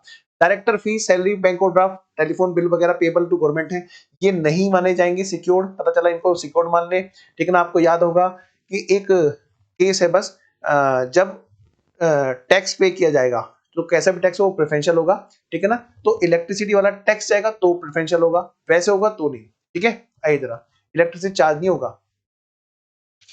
हाँ बिल्कुल सही बेटा, पहले दिखाया किसको जाएगा, सिक्योर क्रेडिटर्स को, बाद में दिखाया जाएगा बेटा प्रेफरेंशियल क्रेडिटर को, लेकिन एक्चुअल में पेमेंट किसको होगा, पहले प्रेफरेंशियल क्रेडिटर को। तो प्रेफरेंशियल क्रेडिटर्स का ध्यान रखना, प्रेफरेंशियल क्रेडिटर्स से भी पहले ओवरराइडिंग आ जाते हैं, वो बैठ जाते हैं कहां पर, सिक्योर के पास में, उनका प्रोपोर्शन लेने के लिए। क्वेश्चन नंबर 5 हमारा है उसका। प्रेफरेंशियल क्रेडिटर्स में क्या है, जितने भी टैक्सेस हैं जो पिछले 12 महीने में ड्यू हो, चाहे किसी भी साल का टैक्स हमारा पिछले 12 महीने में डिसाइड हुआ तो हमारा प्रेफरेंशियल है, सीधी सी बात है जी। जितनी भी सैलरी और वेजेस है जो पिछले 12 महीने में पेबल है, उसमें से 4 महीने की कोई भी सैलरी, लेकिन पर वर्कर या पर एम्प्लॉई 20,000 से ज्यादा नहीं। और ध्यान रखना, यहाँ पर क्वेश्चन में हमें एमडी की सैलरी को नहीं मानना है। हॉलिडे सैलरी, लीव एंगेजमेंट, वो भी काउंट होगा जी, है ना, या फिर इन तीनों में से किसी के लिए पेमेंट में अगर कोई लोन लिया तो वो लोन भी यहाँ पर प्रेफरेंशियल क्रेडिटर की जगह ले लेगा। अच्छा नेक्स्ट, जो 1923 का कंपनसेशन है और 1947 बेटे डिसेबिलिटी वाला और डेथ वाला, है ना, वो कंपनसेशन हमारा प्रेफरेंशियल है। और कोई भी फंड का पैसा हमारा जो है, जो एम्प्लॉयर के पास में मेंटेन है, वो हमारा प्रेफरेंशियल है। कोई भी ऐसे खर्चे जो इन्वेस्टिगेशन के, वो भी हमारे प्रेफरेंशियल है। फिर इसके बाद में हमारी बात आई थी, ध्यान रखना मैंने आपके लिए रिवीजन के लिए वीडियो सेलेक्ट, ये पीडीएफ सेलेक्ट कर रखी है। कहां गई दूसरी वाली पीडीएफ, एक मिनट, दूसरी वाली पीडीएफ गई हमारी कहां पर, ये रही, ये आ गई जी, ये आ गई हमारी दूसरी पीडीएफ। खुल जा सिम सिम, ये रही, हाँ। फिर हमारे यहाँ पर था क्या बेटा, यहाँ पर ये रहा जी, एक क्वेश्चन है हमारा, क्वेश्चन नंबर 15 जो हमें रिवाइज करना है। ठीक है ना, मैं यहाँ पर सिर्फ क्वेश्चन का सॉल्यूशन रिवाइज करा रहा हूँ आपको, आपने कर रखा है। हमारा जो फॉर्मेट है वो फॉर्मेट क्या है जी, सबसे पहले हमारा यहाँ पर क्या, असेट जो नोट स्पेसिफिकली प्लेस है वो हमारे यहाँ पर आएंगी। ठीक है, इसमें स्पेशली ध्यान रखना है कोल्स इन एरियाज का। क्वेश्चन नंबर 15 हमारा रिवीजन क्वेश्चन है। ठीक है, अच्छा इसमें से जो लिस्ट बी है हमारी, स्पेसिफिकली चार्ज, क्या, असेट जो स्पेसिफिकली प्लेस्ड है, वो वाली असेट्स। तो ऐसी असेट्स का हमारा यहाँ पे क्लासिफिकेशन कैसे किया जाएगा, कितने रुपए की रिकवरी होगी, उसमें से कितने रुपए रह जाएंगे, जो डेफिशिएंसी होगी वो अनसिक्योर्ड में जाएगी। बस एक बात ध्यान रखना, क्या, कि इसका जो ये वाला पोर्शन है, जो सिक्योर्ड वाला पोर्शन है, जितने की रिकवरी यहाँ पर हो चुकी है, जितने की रिकवरी वहां से यहाँ पर हो चुकी है, जैसे इसमें से इतने तो है अनसिक्योर्ड और ये जो है सिक्योर्ड, तो सिक्योर्ड वाला पोर्शन सिर्फ यहाँ पर दिखाया जाएगा। Now come to the point, next. फिर क्या है हमारा यहाँ पे एक समरी बनती है, इसके बाद में बेटे सिक्योर क्रेडिटर्स को इनर कॉलम में दिखाते हैं, आउटर कॉलम में नहीं दिखाते हैं। फिर हमारा प्रेफरेंशियल क्रेडिटर का नंबर है, ठीक है ना, फिर हमारा फ्लोटिंग चार्ज का नंबर है, यहाँ पर एक्चुअल पेमेंट दिखाते हैं। ठीक है ना, फिर अनसिक्योर्ड क्रेडिटर्स, उसके बाद में बेटे प्रेफरेंशियल होल्डर, फिर इक्विटी शेयर होल्डर। बस यहाँ पे ध्यान रखना है दो चीजों का। नंबर एक बात, यहाँ पर सिक्योर्ड क्रेडिटर दिखाते हैं टू द एक्सटेंट सिक्योर्ड है, जहां तक वो सिक्योर्ड है। जो अनसिक्योर्ड प्रोपोर्शन है वो यहाँ पर नहीं दिखाते इनर कॉलम में। Now come to the point, यहाँ पर जो हमारी ये जो है, इन लिस्ट, इनकी लिस्ट एक सीक्वेंस में चल रही है। सबसे पहले वाली लिस्ट ए, फिर लिस्ट बी, सी, डी, ई, एफ, जी और एच। डेफिशिएंसी के लिए हमें यहाँ ध्यान रखना होगा कि हमें स्टार्ट करना है कहां से बेटे, पिछले 3 साल पुरानी बात से। डेफिशिएंसी कौन, पिछले 3 साल पुरानी बात से। ठीक है, कभी कभी क्वेश्चन में डाटा दिया होता है कि हमें कैलकुलेशन करना पड़ता है, स्टार्टिंग पॉइंट से हम लोग यहाँ पर आते हैं कि भैया स्टार्टिंग पॉइंट कहाँ से शुरुआत हुई, पिछले 3 साल से शुरुआत करनी होती है, वहां पे क्या सिचुएशन है, और पिछले 3 साल में हमारी कितने रुपए का लॉस आया, कितने रुपए का लॉस हमारा कब कब आया, करंट ईयर में, ये करंट ईयर का लॉस है बेटे, ये लास्ट 3 ईयर्स का लॉस है। ठीक है, और कितना हमने डिविडेंड बांटा, ये हमने घटा दिया। अभी आज की डेट में हमने कितने रुपए का नया लॉस देखा, लिक्विडेशन के टाइम पर हम लोग कितने रुपए का लॉस देखेंगे, ये एस्टिमेट है जो लिक्विडेटर के आने से पहले तैयार की जा रही है। ठीक है, इन पिछले 3 साल में, पिछले 3 साल में, या जितना भी डाटा क्वेश्चन में दे रखा है पिछले साल का, पिछले जितने भी साल दे रखे हैं, उन सभी ईयर्स में हमने कितने रुपए कमाए, और आज की डेट में लिक्विडेशन के टाइम पे हमारे कितने रुपए हमारे प्रॉफिट में आएंगे, ये सारे मिलाकर के हमारा हिसाब किताब बनाया था, जिसको हम बोलते हैं डेफिशिएंसी अकाउंट में। और जरूरी नहीं है कि डेफिशिएंसी वहां पर आए, क्या, सरप्लस। इसका एक और तरीका होता है, इसमें जो करंट ईयर में लिक्विडेशन की डेट पर, जो बैलेंस शीट की डेट पर हम लोग देखते हैं, एस्टिमेटेड लॉस या प्रॉफिट ऑफ रियलाइजेशन हम लोग काउंट कर रहे होते हैं, उसमें हम साथ साथ क्या कर रहे होते हैं, हर बुक वैल्यू को हम कंपैरिजन कर रहे होते हैं उसकी एस्टिमेटेड रियलाइजेबल या पेबल वैल्यू से। तो जो भी आएगा यहाँ पर वो डिफरेंस हमारा साथ साथ वहां बुक किया जाएगा। कभी कभी क्वेश्चन में पंगा हो जाता है, क्या, पुराने साल के डाटा दे देता है, तो हम क्या करते हैं, उसका एनालिसिस करते हैं और फिर उसकी समरी बनाते हैं कि भाई पिछले 3 साल या उससे पहले साल तक हमारा क्या हिसाब किताब रहा। यही समरी हमने वहां पोस्ट की थी। एक क्लास बाद फिर मैं क्लास ओवर करता हूँ। पी लिस्ट कंट्रीब्यूटरीज, पी लिस्ट कंट्रीब्यूटरीज जो है बेटा, पिछले 12 महीने के अंदर जो भी हमारे ऐसे शेयर होल्डर रहे हैं इक्विटी वाले, जो पार्टी पेड अप थे, वो पिछले 12 महीने के अंदर शेयर्स को ट्रांसफर करके गए, वो सब पकड़े जाते हैं। उनसे जो रिकवरी की जाती है वो इनमें से दो में से कोई एक अमाउंट रिकवरी की जाती है। जितने भी नंबर ऑफ शेयर्स हैं उनके पास में, उन पर जो अनकरोल्ड अमाउंट थी, नंबर एक। नंबर दूसरी बात, जितना भी उनका शेयर का प्रोपोर्शन था क्रेडिटर्स का, ये दोनों में से जो कम है वो उनके लिए पेबल होती है। ठीक है। एक क्वेश्चन है, क्वेश्चन नंबर 4 हमारा, जहां पर हम लोग थोड़ा सा एनालिसिस कर लेते हैं। भाई जो अनपेड शेयर्स पर अमाउंट थी, जैसे यहाँ पर 1000 शेयर, 1500 शेयर, 300 शेयर, 200 शेयर, 2-2 रुपए के हिसाब से थी, है ना। 20 तो हमने क्या किया, 4-4 रुपए के हिसाब से जो भी है, तो हमारा क्या आ गया यहाँ पे अनपेड अमाउंट कितनी आ गई शेयर्स पर हमारी, हमने एक तो जी वो निकाल ली। सबसे पहली बात 4-4 रुपए के हिसाब से थी, 1000 इंटू 4, 1000 1500 इंटू 6, 4 कितना हो गया 6000। तो हमने अमाउंट निकाली अनपेड। दूसरा है कि शेयर्स में, सॉरी क्रेडिटर्स में कितनी हिस्सेदारी थी उनकी शेयर्स के प्रोपोर्शन में। तो जैसे यहाँ पे क्रेडिटर्स थे कितने, 7500 रुपए के, पहले 6000 के थे, 6000 इन सब में बढ़ गए। फिर जो 6000 से बढ़ करके 7500 हो गए थे, नेक्स्ट वाले 1500 वो हमारे बढ़ गए। फिर अगले वाले 500, 8000 से 7500 तक की दूरी। तो ऐसे ही हमारे इंक्रीमेंटल जो क्रेडिटर्स है वो हमने बांट दिए। तो हमारे यहाँ पर हमने देखा कि दोनों में से कम कितने कितने रुपए की अमाउंट है, तो ये टोटल हमने कर लिया और ये हमारी रिकवरी आ गई। इसी के बराबर हमने हिसाब लगाया कि हमने 1 2 3 4 भैया तुम्हें कम मिलेंगे, लास्ट वाले में कम मिलते हैं। चलिए, तो थोड़ा सा फास्ट रहा, उतना इफेक्टिव मुझे नहीं लगा, कहीं ना कहीं चीजें थोड़ा सा और भी ज्यादा रिवाइज हो सकती थी। तो करेंगे जी, आगे करेंगे, करते रहेंगे। अगली बार तो नोट्स अपने पास में रहेंगे। तो ठीक है बच्चों, उम्मीद है आपको थोड़ा रिवाइज करा पाया मैं। मंडे हमारा टेस्ट होगा और क्लास के टाइम पर टेस्ट होगा। ठीक है, क्लास के टाइम पर आप टेस्ट देंगे, मैं आज टेस्ट बना करके या परसों तक मैं अपलोड करवा दूंगा ऐप पर। मजा आ गया सर रिवीजन में, थैंक यू बेटा। चलिए, लास्ट में थोड़ा सा जल्दी हो गया, आइए मैं क्लास ओवर करता हूँ ताकि आप लोग अपनी अगली क्लास कर सकें। थैंक यू बच्चों, बाय बाय।